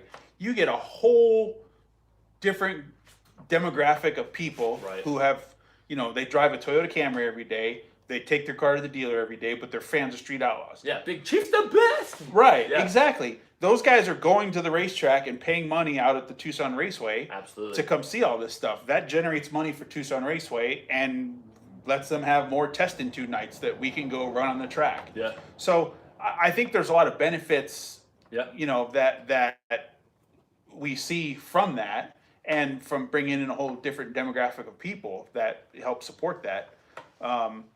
It's like the double-edged sword of everything, right? Right. Because it's just like the argument of the Barrett Jackson people. There's the side of it where it's the high-dollar people that are willing to pay, and then there's also the people that are like us that are building these cars, finding them, building them, and then selling them for a profit. Now, you can have your opinion about it. I have mine, but opinionless, that drives the aftermarket to build a lot more reproduction parts. Right. Because there's money to be made, right? There's the businessman at the end of this that needs to make money. Yep. And just like you were saying with that, yeah, it kind of stinks because you start to get this overpopulated feeling in a realm that we all kind of like to be niche. Right. But at the same time, you have drag strips that gotta stay open. Right. And we don't want those to die. Right. So it's a really big. It is. Yeah, it's weird. Yeah, sorry, I didn't mean to cut you off. I was trying to add. Hopefully, I didn't ruin it. I ruined it. No. You're good. And that goes into the all the tuner stuff and those kind of cars. I'm one of those guys that likes to learn something new every day, and learning. My buddy Tim is just bought a 2J car. I'm excited to learn how to They sound so to sick. modify that thing, and learn how to tune it and do I don't look at that as that's those tuner guys. I'm like, it's another opportunity to learn something, and who knows, my kids may be into. The chances of my boys finding a Fox body car build is slim to none. The chance of them finding a Honda CRX is probably pretty good. Yeah. So you never know. It's just a progression of, car stuff. Yeah. Well, and they're still rad. I don't have anything against. I wouldn't. I don't know. Maybe I would build one.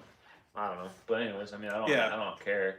But okay, so that was pretty good. Now the next part, the second part of the question, equally my favorite, but still fantastic. Your opinion on Jesse James, him coming into the scene, him changing TV, him changing everything. Like, what's your opinion on the man? How did he affect your life? And what do you think is gonna happen like in the future because of him? Oh, Biggest question ever. that's a tough one. I honestly, I love the guy. I I followed everything he did. When you were a bike guy too, though. So Yeah, yeah. So I had bikes early on. I built an old school, jockey shift, kickstart, chopper. Um, I love the fact that the guy builds everything. he ain't like- afraid of shit. Yeah, he is not afraid to dive in and do something and figure it out. And I love that part about him. I'm. Do you ever follow, Dulcich? Yeah, Steve Lewis. Yeah. I love that guy. Never met him, but just watching him, like one day he's painting a car and he does a good job. And the next day he's rebuilding a trans like the guy Multifaceted. Yes, yeah. the guy knows how to do everything. And that's kind of what I strive to, I want to know. I've never rebuilt the transmission. I have a Turbo 400 in my shop that I'm going to tear apart and build for my cars, like a backup. The case I have is. Yeah. So I've never done one. I want to know how to rebuild the transmission. Like I want to know how to do all of that stuff. And Jesse James strikes me as the same kind of guy. Like he didn't like the frames that were being built, so I'm going to build my own. Yeah.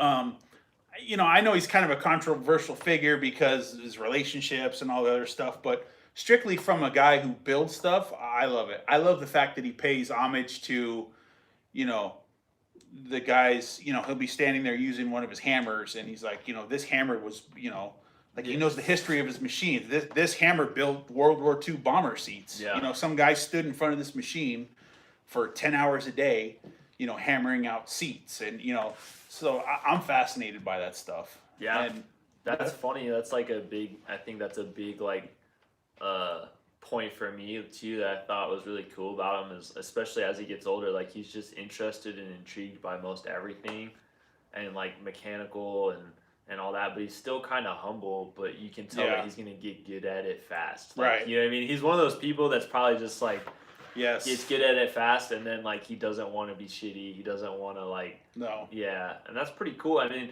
and as having that to look up to, I think is like a big, And well, to it's me, a good thing. Yeah. to me, he's got great taste in vehicles and like I don't think I've ever seen something that Jesse James built where I was like, I'm not crazy. Like everything he's ever built or done is always just Yeah. it's always top notch, but it's Yeah. always good looking. Yeah, it's not like, that's Yeah. stupid or I'm not really like that. Yeah, Yeah. like most of the stuff he's built has been pretty dope. I Yeah. actually have to agree. I didn't really think about that. Like even Yeah. the lawnmower 5.0, Yeah. the Monster Well, the Garage. Monster that Garage was is a whole sick, nother dude. realm, That yeah. was sick. Yeah.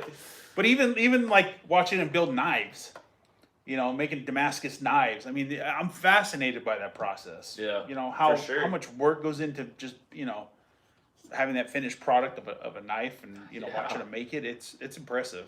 Yeah, he's just like obsessed with building things. Yeah. It's pretty cool. Yeah. And I'm gonna meet that dude one day. Someone help me out. Yeah, I've never met him, but I'd love to meet him. I'd love to go That'd be cool. hang out in his. Well- Someday I'll win one of those keychain things that he does. And you buy a keychain and you get entered in a drawing to win a day in his shop to do whatever you Like want to do. Or Dipping the tungsten the whole time. He's Yeah. trying to teach you how to take yeah, out. He's like, it's well, I think it's funny you mentioned like his relationships and stuff. I thought about that. Like I read his book and man, everyone makes mistakes. We all freaking go through life and we do things that aren't great and then we Right. learn from it and we keep some of us try to do it better. Some of us are like, fuck it, I'm just gonna be a dick. Like, right. but to have your whole life be so on the radar when Right. you really just grew up being kind of a punk and Yeah. you're in the hood, you're a biker, you're like a fighter, you know what I mean? Like you're all these things. My light is like tripping me out right now. He's electrical. Yes, get up there, man. Fix that shit. But yeah, like having all those things, he married like a porn star. Not Yeah. probably a great idea. He learned that was not a good idea. Right. And then Yeah. he went the complete opposite to like the nicest person Right. to ever have Yeah. lived. You know, it's funny, but you kind of like saw a normal dude Right. grow up. Right. You know what I mean? Like, Yeah. he wasn't very like politically correct all the time. He was like, "Fuck you, pay me," you know, like stuff Right. like that, and people ate it up. Right. Still eat it up. Yeah. Because you can't like blame someone when they're just honestly who the fuck they are. Right. You know? Yeah. I totally. I feel like everyone makes mistakes. Just not everyone's out. Totally the public eye all the time Right. and seeing it. It's, Yeah. That's why it's you see all this stuff on Facebook, and you see these kids getting in trouble for saying stuff and doing stuff. It's like, I'm so happy there was no Facebook when I was 15 and 16. Like, Yeah, videoing you when Yes. you're in trouble and Yes. stuff. Dude, So screw it's- that. yeah, I'd be like, fuck you. yeah.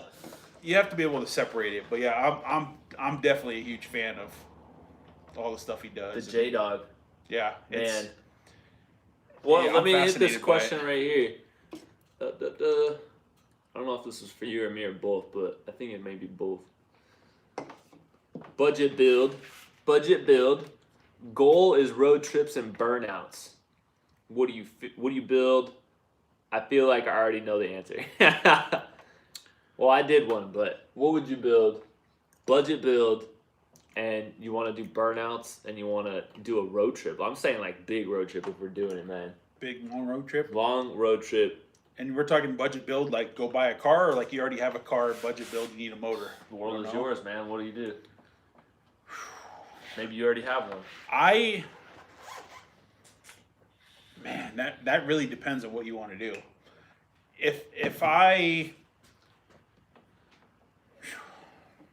Obviously there's the LS stuff, and I'll paint a better picture.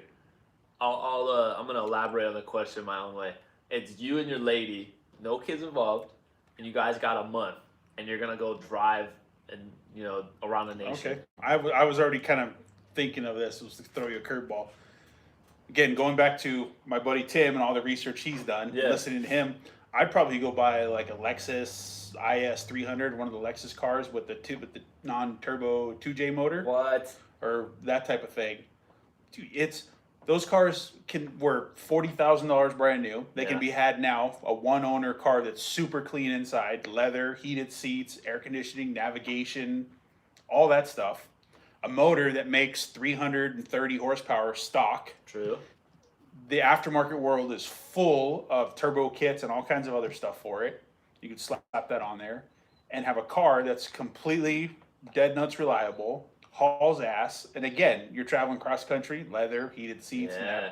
It's I feel like you didn't throw a curveball. You hit me in the head with a speeder, bro. well, it's 5K all income. Yeah, dude. So I mean, 5K and you're going to Minnesota, Michigan. yeah, you're you pretty can buy a much car good to for go. $3,000, $1,500 turbo Hey, kit, and It's really funny you say that because James is getting into. I'm gonna put out the cat out of the bag, but he's been getting into the LS, like the Lexus LS, like 400, Mhm. the V8 ones. right.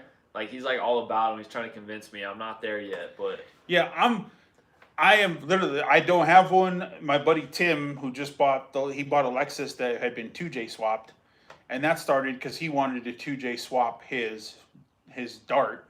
He's gonna be pissed when he sees this because I called it a Dart. pretty much what it it's is. actually a Scamp, which is the Plymouth version, but we call it a Dart. Just to give him yeah, a hard because time. Mopar guys, Yeah. So so he wanted to do something different. So he was gonna do the turbo 2J in the Dart. So he bought this car as a parts car because he wanted to do like radiator, everything. it doesn't work. But well, it would work, but he got attached to the car. No, that's what I was gonna say. It doesn't work. Molly was the parts car for Right. Katie Zephyr, and Yes. I like it way too Yes. much. Now it's a car. Right. So That's a good answer. So would you I've turbo never- it? You're turboing it in this $5,000 budget. Yeah. Can you do that? yeah. Damn.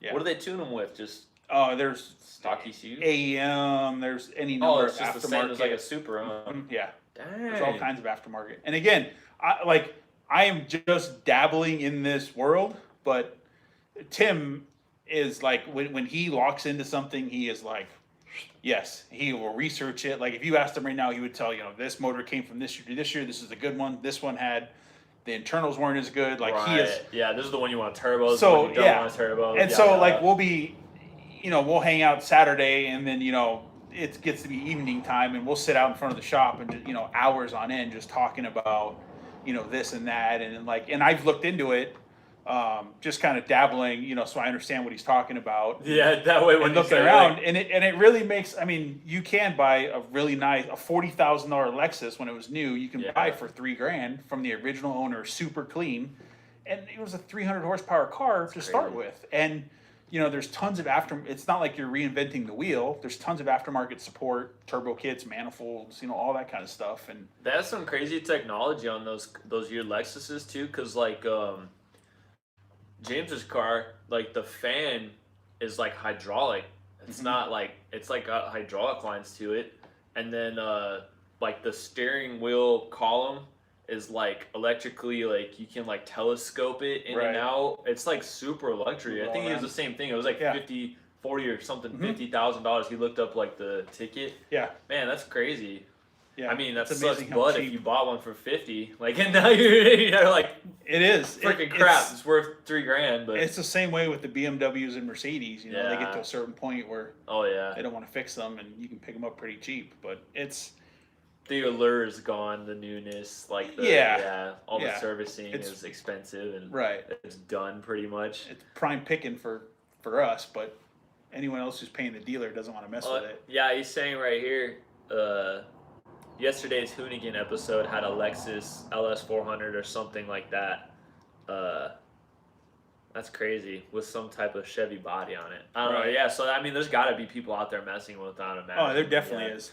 But another, and this isn't reinventing the wheel, but you can buy a Chevy Tahoe for, again, you can pick up a Tahoe pretty cheap. Dude, you went a good route, but that's not what I was thinking, because I'm such a freaking I kill myself on stuff. But that's good. So like a Tahoe and turbo it. Yeah, you do a Tahoe, and I mean, how cheap is a turbo kit for a Tahoe? Yeah. You have tons of room in the engine bay, and again, HP tuners or whatever. I mean, that's another you budget. Tune for $500 in your budget and probably still roll on. Yeah, and you got a Tahoe that scoots and this guy throw an ice chest in the back. You got and, AC. It's man, I like your style, man. I was going like. Oh, and the Lexus IS300. Yeah. They made a station wagon. Did they? Yeah, they made a wagon. Oh no, this guy, the wagons, bro. If there's a wagon or a Tahoe to be had, Dylan's on the prowl. I think, see, like my brain, like because I'm like a cynic for hot rodding, I was like, I'd take my C10, but it's already way out of budget. Right. I'd slam it. I'd put like the 6-speed and the LS in it, and then I would just suffer my nuts off. Right. And Katie too, apparently, if she's going. Yeah, and it really depends. If you really prefer the old car, I mean, that's a totally different conversation of what to budget build that. Yeah. No, and that's why I think it was fun, dude. It's like we do have like similar brains, but like the overlapping circles, man. It's fun when people have different, because it worked my brain right now. I was like, oh, I didn't even think of that. It's a good idea. Like you would have all the amenities. You could have like Bluetooth and shit. Oh, you're rolling down the freaking freeway and then roll into it, and you still have something fun. Yeah. That's pretty cool. I was thinking like, so like I always go so like I guess hardcore, I guess is the word for me, because I'm not smart, and I just pictured like I've always pictured, which I feel like every hot rodder does, especially living in Arizona, is like just like ripping like her Nova or something and just driving to San Diego, hitting San Diego, and then just going up the coast. And just playing around. And, it's been done. It's not like this new idea, but and then you're in like, I don't know, you're in a badass, like you get that feeling, but you're sweating and like everything's it's like 2-lane blacktop, but real life. Yeah. Well, and depending on when you go, there's probably a really nice time of the year to go and do that. Yeah. But I guess when I took the Fairmont, I had a heater, and it worked pretty good. And then the windshield wipers good. That's the cool thing I freaking love about Fox bodies too, is they're still like good enough cars, and they're new enough-ish, and most of them are so good that everything freaking works, dude. Like the windshield wipers work good. You can get some at the store, not a big deal. Like all the lights work great, not a big deal. You know what I mean? Like all the normal car shit, and then you just add like 600 horsepower to them, and then it's just like this really rad car that you can enjoy. It's definitely a sweet spot. That's why they become. I could talk about that all day, man. Yeah, it's. Dude, so reverse interview here. I'm gonna try it at the end. I just came up with this idea. You have any questions for me? I have a question. I have a couple questions, but I didn't even tell him about Okay. that. any amount of money, you could buy any car or truck you wanted. What would you buy? Oh. Any amount of money? Any amount of money. Honestly, like, my first instinct, which is what I'm going to go with because that's my gut, is my truck. And doing it the way I would like to do it, which are it's not really new. It's the trucks that you see on Instagram, but like they're very expensive. Your C10? My C10, dude, Right. the 64 big window. I'd want it on like a GSI chassis, like the Right. full airbag, the big wheels, Fully done. all that stuff, because it's cool and it's something I'll probably never have money wise. Even when I build it myself, I kind of plan to do it like hot rod, Right. like slam me on. But just something like that, because I think that's something I would never have. And then my second, like after my brain did Right. the second thing was like an X275 car or something just really really serious. Right. Because money no object. I like going fast, and that's something that really to get to that level, you definitely need money in the motor. You definitely need motor. You know what I mean? Like Right. that's just undeniable. Yeah, that's another level. Yeah. Yeah. I think. Can I ask the same question to you? Or do you already have like a made up answer for your question? For any amount car? of money, yeah, any car. Dude, cobalt blue Cadillac CTS V wagon. I thought you were gonna say cobalt, and I was gonna punch you in the mouth. No. Cobalt blue, black leather interior CTS V wagon. CTS V wagon, Yeah. dude, like the supercharged ones, like those Cadillac, yeah. Dude, like, did I you love see that it? car. Did you see a? Neil Roberts said he'll still buy a shitbox. I'd build an '88 Caprice. Ooh, An X275 shitbox. It'd probably still be a piece of shit, but I put it all in the motor. I think that's pretty crazy because I wrote in. You remember Steve Sensitz? Mm-hmm. Dude, I wrote in his, and his was black on black with a supercharger. Right. And like you forget what you're in. Right. You're just driving. We're bullshitting. We're listening to music on his phone, and then like we hit this bridge, and he was like, and he just turned and like buried it, and I was like, oh, this feels pretty good. Like he was like Yeah. pulling like pretty good, and I was like, Yeah. that's nice. And it was wee wee, and then it stopped, and I was like, that was good. It was like Oh. AC and shit. And you're like, that's pretty dope. Love those cars. They're The pretty. tail lights, just They're pretty. everything about it. I'd have to argue though that my favorite years are the V1s, like just aesthetically, Right. like a 04. Yeah. Oh, any amount of money. What's the other question? You got good questions. Keep coming. What else was I gonna ask you? I had a whole list when we were talking the other day. Dude, you got a second? Take a second. Um, You've had good ones before. Moment of silence. Oh, here we go. John Booley or Brian Tooley? Isn't it the same or no? No, I thought they were like kind of they intertwined. they're but buddies, right? yeah, They have well, like I Little get John's Motorsports and Brian Tooley. I get a free cam or what's that? No, it's just a random question. I feel like you should have like a rapid fire section at the end of these interviews. You should, yeah. Just rapid fire. You're doing good. Yeah. You rapid fire me. How about that? I'm confused because John Bealey's pretty cool, but like when I think BTR, I think of my buddy Rye, Right, and then his buddy the loud guy. right. What's his name? BTR. Oh, Yeah. okay, BTR. I'm sorry, John, if All you're right. watching, which you're not. But anyways, You have to answer it. Duramax, Cummins, or Power Stroke from Neil Roberts. Oh. I'm going Duramax because I have a Duramax outside. Team Duramax. Yeah. It was very cheap, and I like Chevys. I've never owned a Duramax. I would say Cummins because I've owned a Power Stroke and I've owned Cummins.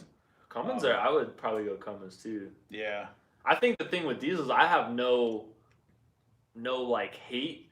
I just want the ones that aren't fucked up. Like, yeah, I mean, you just want the years that are good. Yeah, like, no matter I was which just one about it to is. say. I feel like every model had like their year span where you had to spend a bunch of money to make them Yeah. right, or Just the early Cummins, like the 90s, 2000, the everything else falls apart. Like the Right. inside of the truck, I'm not talking shit, but like the door handle fucking The falls dash. off. Yeah, the dash cracks. Yeah, I had the last year the 7.3 in that truck I had that I bought from an old man. And Oh, that, really? That thing was so nice. Was yeah. it white on red, please? No, it was white it was a Lariat, tan leather interior, and it was white. That's okay too, but white on red, Best Ford combo ever, besides Super Black and Duty, yeah, crew cab short bed. I sold that. I kind of wish I wouldn't have sold it, but it was kind of one of those things. Guy asked, "You want to sell your truck?" And I'm like, "Well, not really, but I kind of operate under the assumption that everything's for sale for the right amount of money." He's like, "What would it take to buy it?" And I gave him a number. And, You done met it. well, I gave him a number and he walked away. And then like 3 weeks later, I got a phone call. "Hey, when can we meet up?" To I was like, no. "Shit." All right, so we need to keep. I like this part. Keep it going. Pamela Anderson or Kelly McGillis in Top Gun? For friends, I have a wife. No, I'm just kidding. Come on. Pass. I definitely say Kelly McGillis in Top Gun. Not now, but in Top Gun Kelly or McGillis Baywatch in Pamela Top Anderson. Gun. Baywatch Pamela Anderson. Well, growing up, I guess Pamela Anderson because my dad watched Baywatch all the time, so I was like, she's a pretty lady. Best first mod for going faster. Big turbo. Does that count? Turbo, that's a big mod. Hey. Best first mod. Depending on the vehicle, a tune is usually a tune or air. Yeah. Air filter or air. Maximizing efforts, kind of. Yeah. I'd say like cam is always a Cam is a good one. Cam. I mean, it really depends on the vehicle. But I mean, even like a Fox body, you can change the cam almost pretty much no springs, no nothing, and it's still gonna pick up something. Yeah. What do you think of pre-LS swaps, i.e., old small block Rocket 350 and C10, C15 pickups? So like basically like life before LS ruined and fixed everything. Right. I think it's. I don't know. I think it's just the evolution. Again, I had piles of 350s, and it's funny because we were talking about this the other night. Going back to the carryall, I mean, my dad spent a lot of money and built that 350 in his carryall, and built it right. And at 100,000 miles, that thing was completely tuckered out. Right. They're just different. Yeah, well, you get an LS motor with 200,000 miles on it, and it's still, 40 pounds of oil pressure at idle, and so it's hard to beat. I mean, it's just, and granted, it's, fuel injection, you don't have a bunch of fuel washing down the cylinders. It's just the advancements of technology. But, I mean, these cars run for... Ever. Yeah, like these Toyota or Honda minivans or cars, 200,000 miles, nothing. They still run great. They, not a lot of blow-by. So, I mean, as much as cliche as the LS swap is and everything else, it's... For a reason. Yeah, it's hard to beat price-wise. It's hard to beat because they run forever. And they make so much power. Yeah. Now, that being said, I really don't have a problem with the old stuff, but it's just hard to. It's hard because just dollar for dollar. Yeah. My neighbor has that drag car. Perfect example. Yeah, and he had that 350 built for it over at Larry's, and I think he spent like 10 grand on it. And it's naturally aspirated. It's a badass motor, and I think it made like 500 horsepower. But he spent like 10 grand, and that's what he wanted, and that's, he was into. But, I mean, that's 10 grand on a 500 horsepower small block. What kind of LS could you build for 10 grand? Well, and even LS or, I mean, it starts to get into, like, what you actually want. Like I was talking about earlier, the part that you just want in your car. Right. And I think my opinion, to answer the question, is I think small block Chevrolet Gen 1 stuff is still extremely relevant in very fast cars. You find a lot of 18-degree headed, like even turbo stuff. People like Nate Berger and Jeff Bombier go really fast with even big block Gen 1 stuff. Or I guess that would be like Mark IV. I mean, there's all different kinds of blocks that people use. A lot of them end up being aftermarket. Right. But I mean, depending on what you're doing, it's still very relevant because there's so much technology. There's so many go fast parts. Yeah. And when it starts to get into like the level of car that you're building. Right. How much you want to spend, how many times you want to spend it. Right. How many times you want to spend money on a motor if you are a car that goes 8s and you're doing it for 4 years. Now, I say that, but my other side of me immediately answers that question with there's a dude that had a Fox, it was a notchback, with a 4.8, a Gen 3 4.8. I don't know if I had Gen 4 rods, but I sent you that video. And this was a while ago. Yeah. And he went 4 years going 8s on that motor. On that motor. So, I don't know. I mean, like, that's what do you do, man? How do you beat that? That's hard to beat. I mean, I think he had like China studs, LS9 gaskets, and then like a cam. And like, what the fuck, dude? How do you beat that? This is a perfect. I don't know how you. And the big block Chevy is still relevant. Yeah. And that's a totally different feel, as you know. Yeah. You drive a car with a big block, that low end Touareg, it's a totally different feel. Front end's heavy. What's the most? This is perfect because Dylan's actually asked me this question before. What's the most sacrilegious swap you can think and/or want to do? Oh, look at that smile, bro. I spend so much time on airplanes daydreaming. If I had FU money, I would LS swap a original like Daytona Wing Superbird, whatever the most rarest Mopar car that was ever built. You can't do it to a Mopar because you'll get murdered. I would LS swap that thing and roll to the Mopar car shows and just watch the Mopar guys lose their collective minds. I daydream about getting to a point in my life where I have the kind of money I could buy something like that. Keep the motor, set it in your garage, LS swap it, and drive and just watch them lose their minds. Oh my goodness, dude. I can't really think. I guess I don't think like that because like, I guess I am kind of Chevrolet biased, but I just think like what's the cheapest, best option that makes the most sense when I do stuff.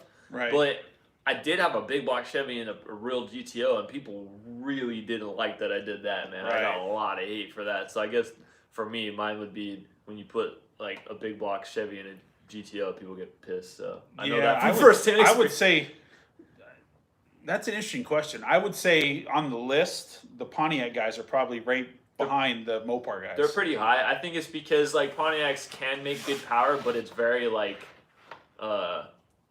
when you get into those small groups, people have hang their hats on. The people that hang their hats on, like that guy went fast with this. And it's like, I understand that it can be done, but you look at the masses, right? Like how many, I have a friend that has a 9-second Firebird that's all Pontiac with eBay turbos. Right. So can it be done? Hell yeah. Are a lot of people doing it? Not really. Right. You know what I mean? Like, and that's fun. And like, I did have a 455 in my car, and it was nice, but for the comments after that question go Ford in a Mopar, 2J Gasser 55. That's pretty funny. Oh my god. That is pretty good. Says the guy with an LS and a Pacer. Yeah, people probably don't like that either, I guess. Yeah. You got more questions in that box of yours? I like this. You've probably gotten some hate for the Pacer. The Pacer? It's not a very big Pacer group, is there? There are, so it's a weird thing. I guess I haven't talked about it much on here, but they are, I don't know if I want to say rare, like, but they are like not few and far between. And I think like the Cash for Clunkers got a lot of Pacers, right? And they're one of the more rare AMCs, and I'll fight you on that because like Gremlins, they're not as rare, and they're aftermarket wise, windshield stuff like that. Like people that watch the channel know I had the issue with the windshield. Right. Man, like there's a small group of people, and they're all really into refurbishing them. Like the people that I got in with, and a couple of them were really, really supportive and cool. And I had messaged this one lady. She's like the queen of the Pacers, man. She runs like the page. Really? And she's killer, dude. She has all the parts. She sent me a PDF of the wiring diagram that was the clearest, nicest PDF I've ever seen of a wiring diagram. She's just a sweetheart of a lady, and she asked me what I was doing because I bought some taillights for the green car. Right. And she was like, I was like, honestly, like it's a race car. I was like, but it just needs lights to be like, legal. Race car to an older lady. I don't know, just trying to tell her that. And she's like, oh, that's cool. Like, is it gonna go fast? And I was like, yeah. She's like, put up a video. I want to see it. I like when people drag race them. And I was like, that's freaking, that's pretty cool, man. And one other friend, Tony Sanchez. It's Sanchez probably, but I say Sanchez, whatever. The AMC Javelin that he has. Right. You know him? Yes. He is a hardcore AMC guy. Right. And I was messaging him and we were bullshitting, and I was like, you probably don't like this, huh? And he was like, nah, dude, like, I like that it's getting used and it's out there, and like someone's like working on it, and it's not just sitting where it was years ago. Sitting rotting away. Yeah, because I mean, like, Yeah. it's true. I mean, they're just gonna sit there and die. Like, who's gonna mess with that car, right? Like, Right. anyways, Yeah. next question. Next. Got any more? I had a whole list, but I can't remember. Dude, you hit me with like so many when I first started this show. You remember like that little Yeah. side thing? It was like bench seats or buckets, like all these questions. Yeah, like, rapid fire questions. Yeah, that's why I said you should have a rapid fire thing at the end I have of to this. come up with that. Bench seats or buckets is a good question. Oh, instinct is I'm a bench seat. I'm a bench seat guy, but I'm a big guy, so I'm a big boy. yeah. I like bench seat a lot, but like right now I want buckets for like a go fast car. Right. Like really fast. Like if I wreck, I want to live. Which you Right. could still in a bench, but like I'm always worried about like I don't know, putting my arm into the bench. I know it's weird, but like snap. Like Right. not that you're not gonna put your arm somewhere with a bucket. Right. So I guess bench/buckets is my Yeah. answer. I'm great at fire Way to round. commit. Keep them coming. Political debate. Boom. Well, I'm pretty easygoing. If you couldn't tell, Right. so I'm just like, I don't know. Whatever's in the car. Yeah, whatever's in the car. Yeah, I'll run that shit. Dirt bikes or quads? Ooh, dirt bike. What's your ideal off-road build? He has the questions right now. I like this. Ideal. I'll off-road answer your build. question in a second, Glenn. We do have an update on that. Off-road build. I might dabble in an off-road vehicle, honestly. I have kicked around the idea. It's kind of on a bucket list to build something, an off-road vehicle. I would probably do, if I was going to build one right now, I'd probably do like a Scout, Oh, geez, you just got a An pile of money or what? an old Scout. Jeez. No, I don't have a pile of money, but I like the removable top, and then do some aftermarket axle suspension stuff. But Katie really likes Scouts. Yeah. Every time she sees it, she's like, "What is that?" I was like, "Scout." She's like, "I like them." yeah, my Blazer when I had the top off was always, is that a Scout? That's a Blazer. Yeah. Man, I don't know enough, but I would be really quirky. I feel like in an off-road build, especially since like we were talking about earlier. Perfect time to bring in the fact that I love dirt every day, Right. and I want to meet Dave. right. I've messaged him before. I like Dave. He seems chill, and he liked bagged shit. Right. And he's a hardcore fabricator, Mhm. and that's right up my alley. But like, I don't know So what would specific. you build? I don't know. Come on, you specific- gotta. He just got a Mighty Max or something like that, like the little baby trucks. Mighty Max. You know, like like- a little Dodge. Like it's the Dodge version of the. I think that's what it is. That's what he got. and it's a 4x. It's like the B2000. Right. Maybe it was a Mazda, but just a little truck like that. That would be rad to like put it on like Yeah. 38s and like tons or so. Just Yeah. stupid, man. Just like crawler. I think I would build like a crawler, like for sure. I think crawling, if I were to get into off road, either crawling because I can't afford off road racing, because off road racing would Yeah. be the shit. That's But a there's- whole nother That is realm. ridiculous. That's Yeah. cool. Side note, there's that Jesse James little documentary thing on Mhm. Amazon Prime of him racing the truck. Yeah. You watch that? Yeah. He's getting ready to go back. Is he? Yeah. Damn. I've seen, what was it? I was looking at something the other day, and they showed a picture of his truck. They did a bunch of work to his truck and refitted some suspension stuff, and I guess he's talking about going back. I don't know for what race, but yeah. he's Well, looking he to like go back. Iron Man that Baja 1000. Like that's pretty badass, Yes. dude. Like I couldn't imagine he up for how many hours was it? It's a lot. It's like 30. Usually they have like 2 or 3 drivers for Well, that. I know it was 1,300 miles or something. Right. Dude, Yeah, that's crazy, man. I mean, like, it's nighttime, you're in the middle of nowhere, and, like, you know when you're driving home from, like, dinner and you had a beer and you're, Yeah. like, tired and you're like, I can't see. I mean, you didn't have a beer you don't remember passing because certain you're things. you're driving, so Yeah. you're totally, yeah, anyways. You're driving home and, like, yeah, you're just like, dang, dude. Like, now picture that. Yeah. Times exhaust. Yeah. And you're just like, Being that focused for that long, oh. it's exhausting. You have to zone out. That's why you have Yeah. the co-driver like, hey, Yeah. like wake up. Yeah, it's And then someone asked about updates on James's 64 Tempest.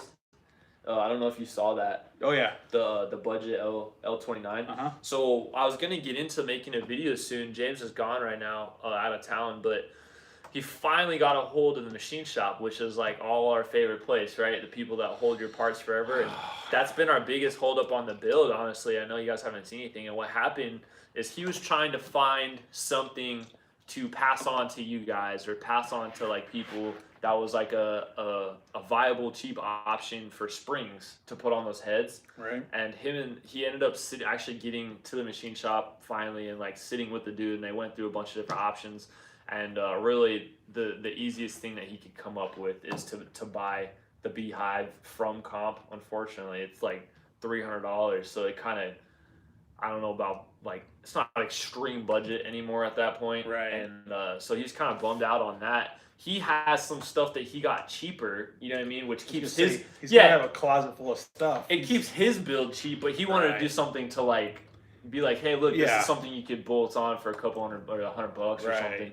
Yeah. So for right now, that he's gonna go that route. He's still gonna put the motor together. He has been doing a couple different motors at the house, getting stuff. He's retired now, so he's like, you know, doing a bunch of stuff. Right. I'm still trying to get him on here, man. He's like it's like herding cats with him to get him to come to this. One of those guys that's busier now that he's retired than he was when he was working. Kind of, and like James is like he's like mysterious, you know. He's like mysterious, you know. You don't know, and yeah. The other thing is, I think he has a lot of cars, and I think me and him both are going through like this kind of downsizing ish, feeling really stretched out. Right. And he was talking about like the 4-door is cool, but he has a 2-door 64. Right. And he was like, dude, like, why don't I do the 2-door and blah blah blah. And we're just kind of going back and forth on that. Then he bought a Buick exactly like mine, my brown one. Really? He bought a white Buick, like rusted out old vinyl top. How much? How much do you think he bought for? Off Marketplace. Off Marketplace. It was on Marketplace? Wow. $100. No. $100. The ultimate budget build in the world where they don't exist anymore.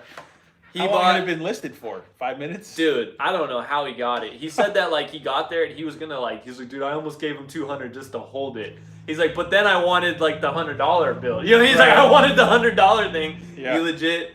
And I'm saying that because I think he's gonna be okay with it. But he's like, dude, how cool would that be?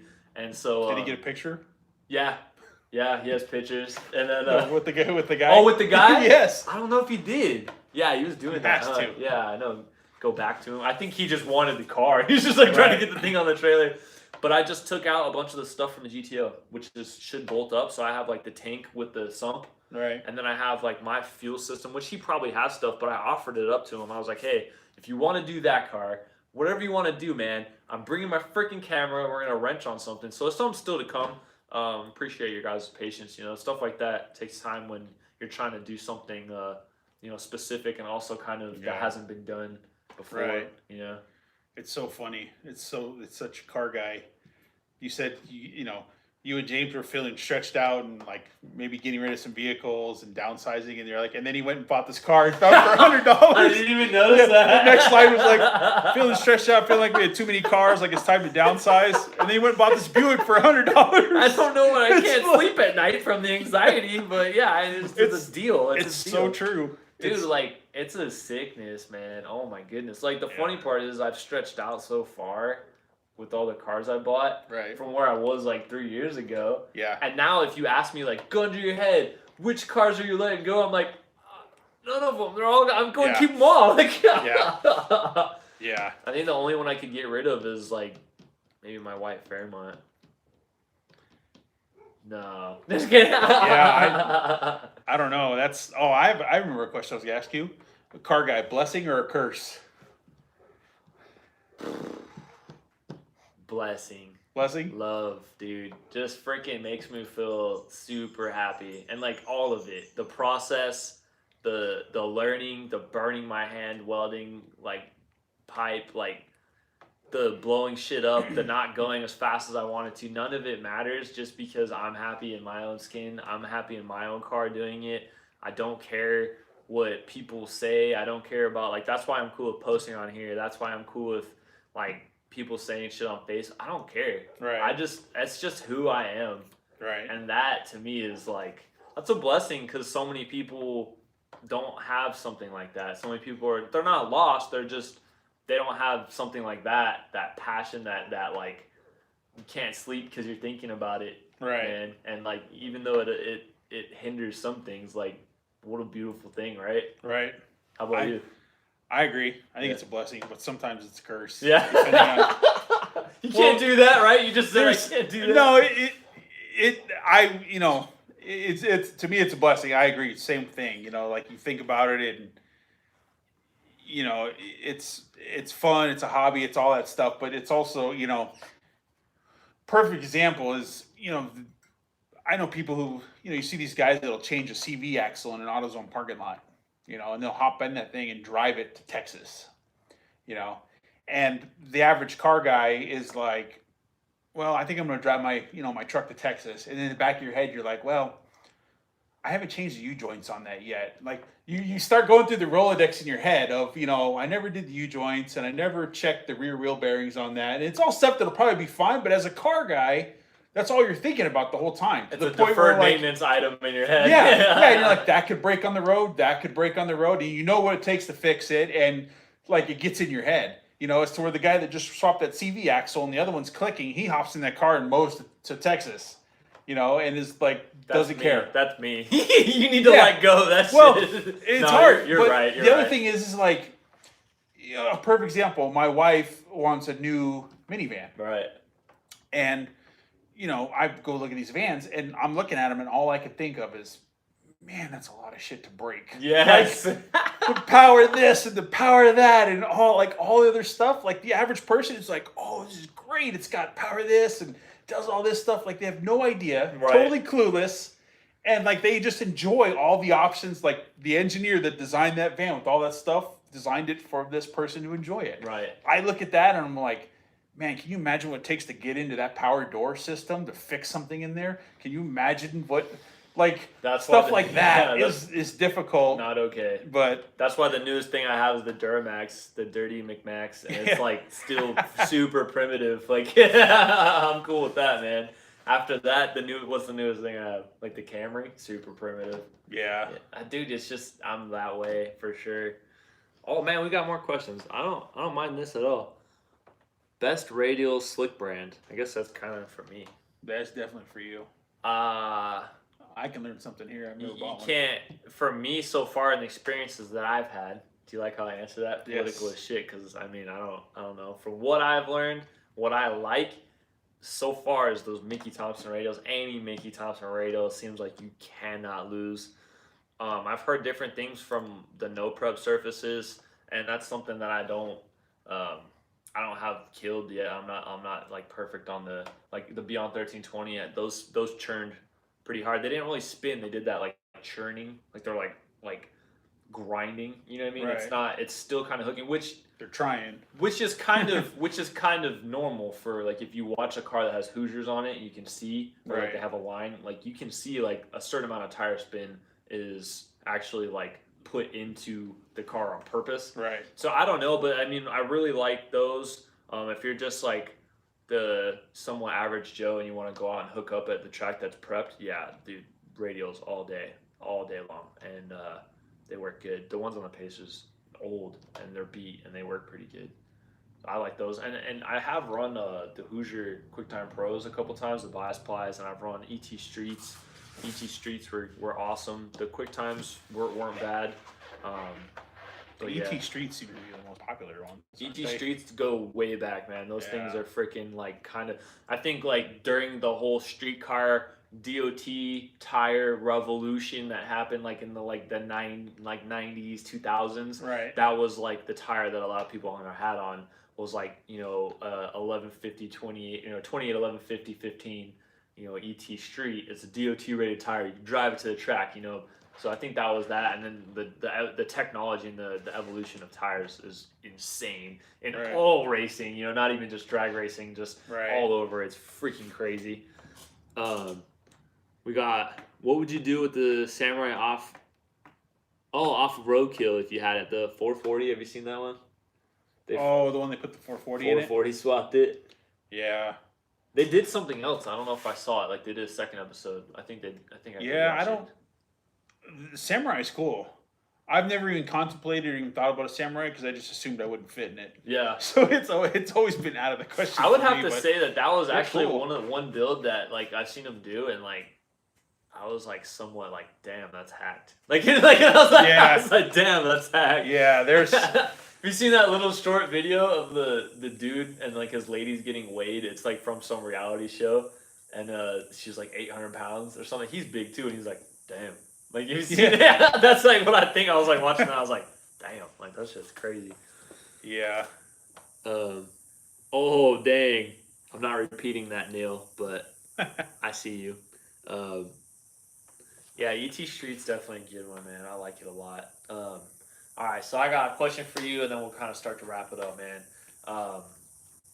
Your car, I want to publicly set a date and a time where we're gonna have it, running and driving, and then also like, how fast do you want to go? What's your goals?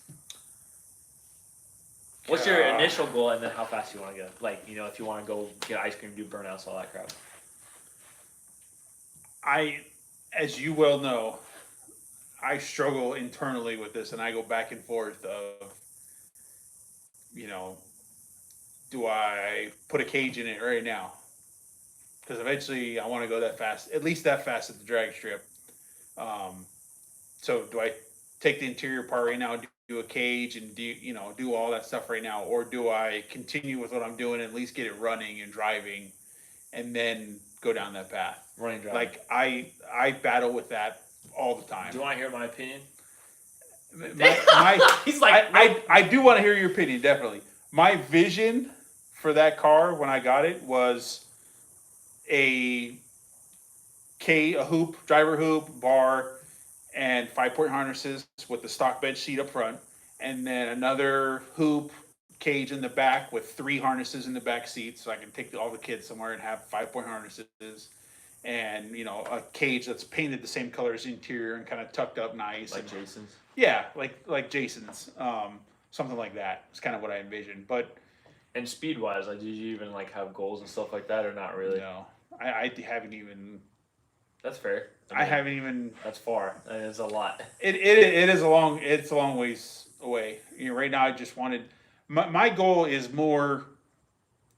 And the reason I bought the turbo I did, and that kind of stuff early on is, I enjoy hopping in my car and driving it to work. I want to be able to drive the thing. Yep. And there's always that toss up that everyone probably struggles with a track car and a driver, and having a driver that you can take to the track and everything else. So, my car is going to be more of a driver. Now I say that like everyone else does, it's a driver, and then you go out to the track for the first time and run it, and you get addicted to it, and you start running it more and more. So right now, my goal and plan is to get it running and driving. Now, when I'm doing, I'm designing my fuse panel and relay panel, all that stuff, and I'm going to run all my inputs and outputs off the gold box through the firewall, so I can add wheel speed sensors, all that kind of stuff pretty easy later. It's just a matter of, picking up the wiring that's in there already. I want to have plenty of 5-volt references, and I want it to be scalable, basically. Like, I don't want to build the car, get it running and driving, and then go back and want to add a wheel speed sensor, add this, and have to rip it apart and add. So it's going to take some more time to do that, but that stuff will be there, so I can go in and add that stuff later. Yeah. And then, maybe the cage comes later, maybe, I don't know. It's hard, it's hard, and I want to, the other part of it is, kind of the reason, this goes back, but the reason I sold my motorcycle, like, I really liked my bike. It was a bagger that I built, and it was really nice. And my wife was never crazy about motorcycles. Her dad was worked for the highway patrol forever, so all he did was clean up motorcycles off the road. Dude, that's probably gonna be terrible for her. Right. So, and my wife never, she never said you have to sell the bike or you can't have the bike. She never said that to me. Never told me that. But because you guys are individuals and love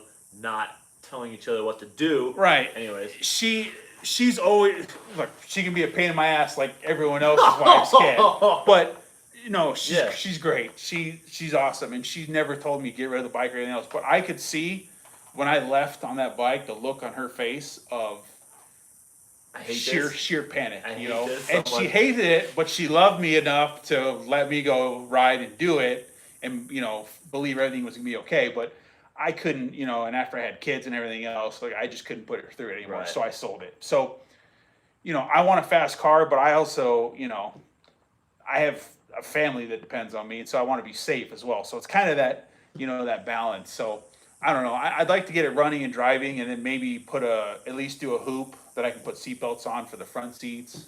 Maybe a compromise. You know how it is. But right now I'm going to focus on, I'm working on intercooler piping and all that kind of stuff and getting that run, and then fuel, and then while I'm traveling, I got a lot of time on the plane, so I'm always over there drawing up wiring harnesses and figuring out what my wiring is going to be. Yeah, and that's what I was gonna say is like thing that real quick. Neil Roberts said Honda Ruckus for the win. Your big ass on a Ruckus would be hilarious, dude. Someday I'll find that picture I have of me on my bike. I had the biggest bike Harley Davidson made. I still look like. Have you seen the grizzly bear and the tricycle? Yes. Right, like that's what I look like. And they're like, my friends, why don't you get a bigger bike? I'm like, that's the biggest one they made. That's what they got, man. I need the shack bike, bro. I had the big fat tire, fender on the back with the extended bags. Like I made the back of the thing as big as it could be, and it still looks small sitting under me. So, yeah. That's some funny shit. Oh man, what I was gonna say is like.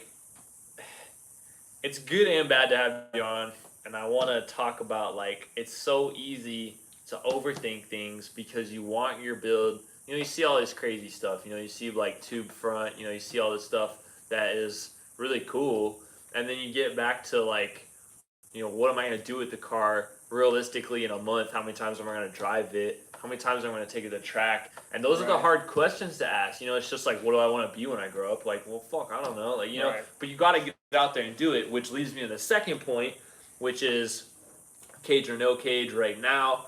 My vote, obviously, no cage. And it's because, and it's not because, like, I don't want you to be safe. I completely understand those things. What I'm thinking is, like, the car, this is your first one like this, and getting it running and getting it to that point is so important.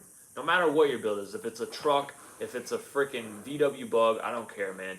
Getting it running is super important. Right. And when you start to keep pushing it out for modifications, for things that you want to add, or things that weren't necessarily even in the initial plan, and you didn't have that in your scope, right? When you first bought it, you weren't thinking about those things. You're like, I just want to blast down the road. Well, get to that feeling, blast it down the road, enjoy it, and then, okay, it's been 3 weeks, you and your wife are talking, it clicked off at 9:30, and you're like, all right, dude, I probably need to, put a cage in it, and then that's fine. But how many times are you going to be flooring it? Because I see you, like, enjoying the car. They're a pleasure to drive if you ever had an LS turbo car, or just any turbo car. They're a pleasure to drive. Like, they're not, like, they have great freaking manners, and they get pretty good mileage, like, all that shit. Right. And that's what I want you to feel and enjoy. And then once you get to that point, now you have a running car.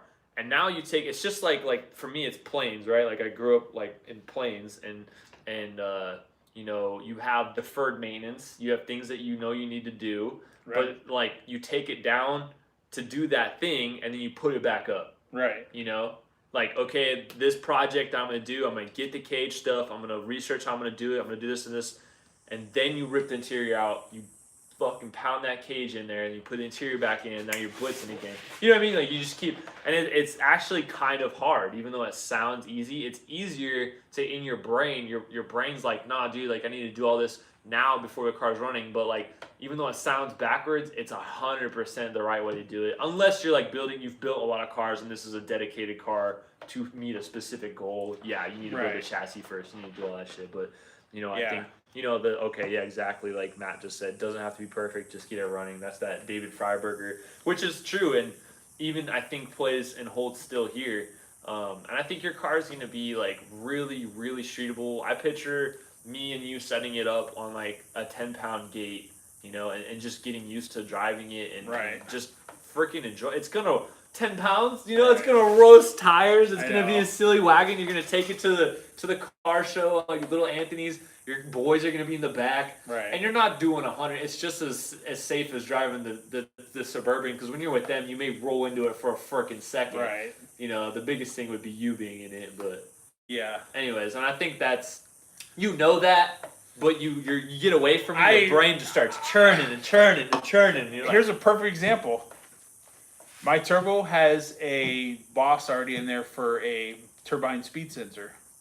but why? Yeah, but why? I don't even know. But you just did it. I don't even know what you would use a turbine. I'm sure there's a use for it, and probably when you get up the big boys, you know, you can use turbine speed for tuning and back pressure. I'm sure there's all kinds of stuff that's used for. I have no idea what you'd use a turbine speed sensor for, but I want a turbine speed sensor on my turbo, and I want to run it to my race pack so I can see what the stuff like that is exactly what you're talking about. I don't need that to run the car. It's completely like I don't need it to run the turbo. But you fall down that wormhole. I'm like, well, I can have a turbine speed sensor. Like you start looking at it, and it's like, why not have a turbo? You know, so I'm reaching in this freaking rabbit hole right now. Like, come on, dude. Yes. You're heavy, dude. You're a big dude. Like, come on, bro. Yeah. So come out. I'm trying to focus. My goal, you're asking about getting the car running. My goal, I'd like to have it running by the end of the year. No, too far. Dude, my work schedule is too easy. insane. You got me, bro. I'm coming over. I'm gonna come over. I'm gonna make a video for you guys, and we're gonna freaking get your shit running. What month is it? August. I'm gone like every week almost. Yeah. Well, I can get in your garage. it's August 9th, bro. Come on, August, September, October, November, December. That's 4 months. You'll be driving it by at least the end of October. At least. Maybe the beginning of October. Maybe late September. Yeah, my goal is the end of the year. Oh, right before we leave, just in case you're curious, can I find you on Instagram? You post pictures and stuff? Not like I should. Well, go follow on Instagram if you want to watch the Zephyr build. I'm gonna make him post stuff. What is it? I don't even know what my. He's looking it up. I think you just probably type in Dylan Van Gorp, can't you? Yeah, probably. I don't know. We're terrible at this, but we'll get that going. I'll keep you guys updated. We will do another Hot Rod Philosophy in 2 weeks. D Van Gorp. D Van Gorp on Instagram. This is my good friend Dylan. My last picture is. Oh, so you do have a picture of his. I post pictures occasionally. Yeah, that's the motor. Yeah. One of the twins helping me torque the intake. Oh shit! Yeah, you Forgot got that power thing do tool it and everything, so I man. don't break it. So we'll get the Zephyr running. I'm gonna pretty much just browbeat you on that thing, man. It's gonna be terrible, and he's gonna hate it, and we're gonna get it done. Thank you guys so much for all your involvement. Thank you, Dylan, for coming out, man. Yeah. It was a freaking pleasure. No problem. I'm sure we'll have you again, man. For Yeah. fun. It was a blast. We'll catch Anytime. you guys next time. Have a good weekend. Stay safe. We're out. Peace.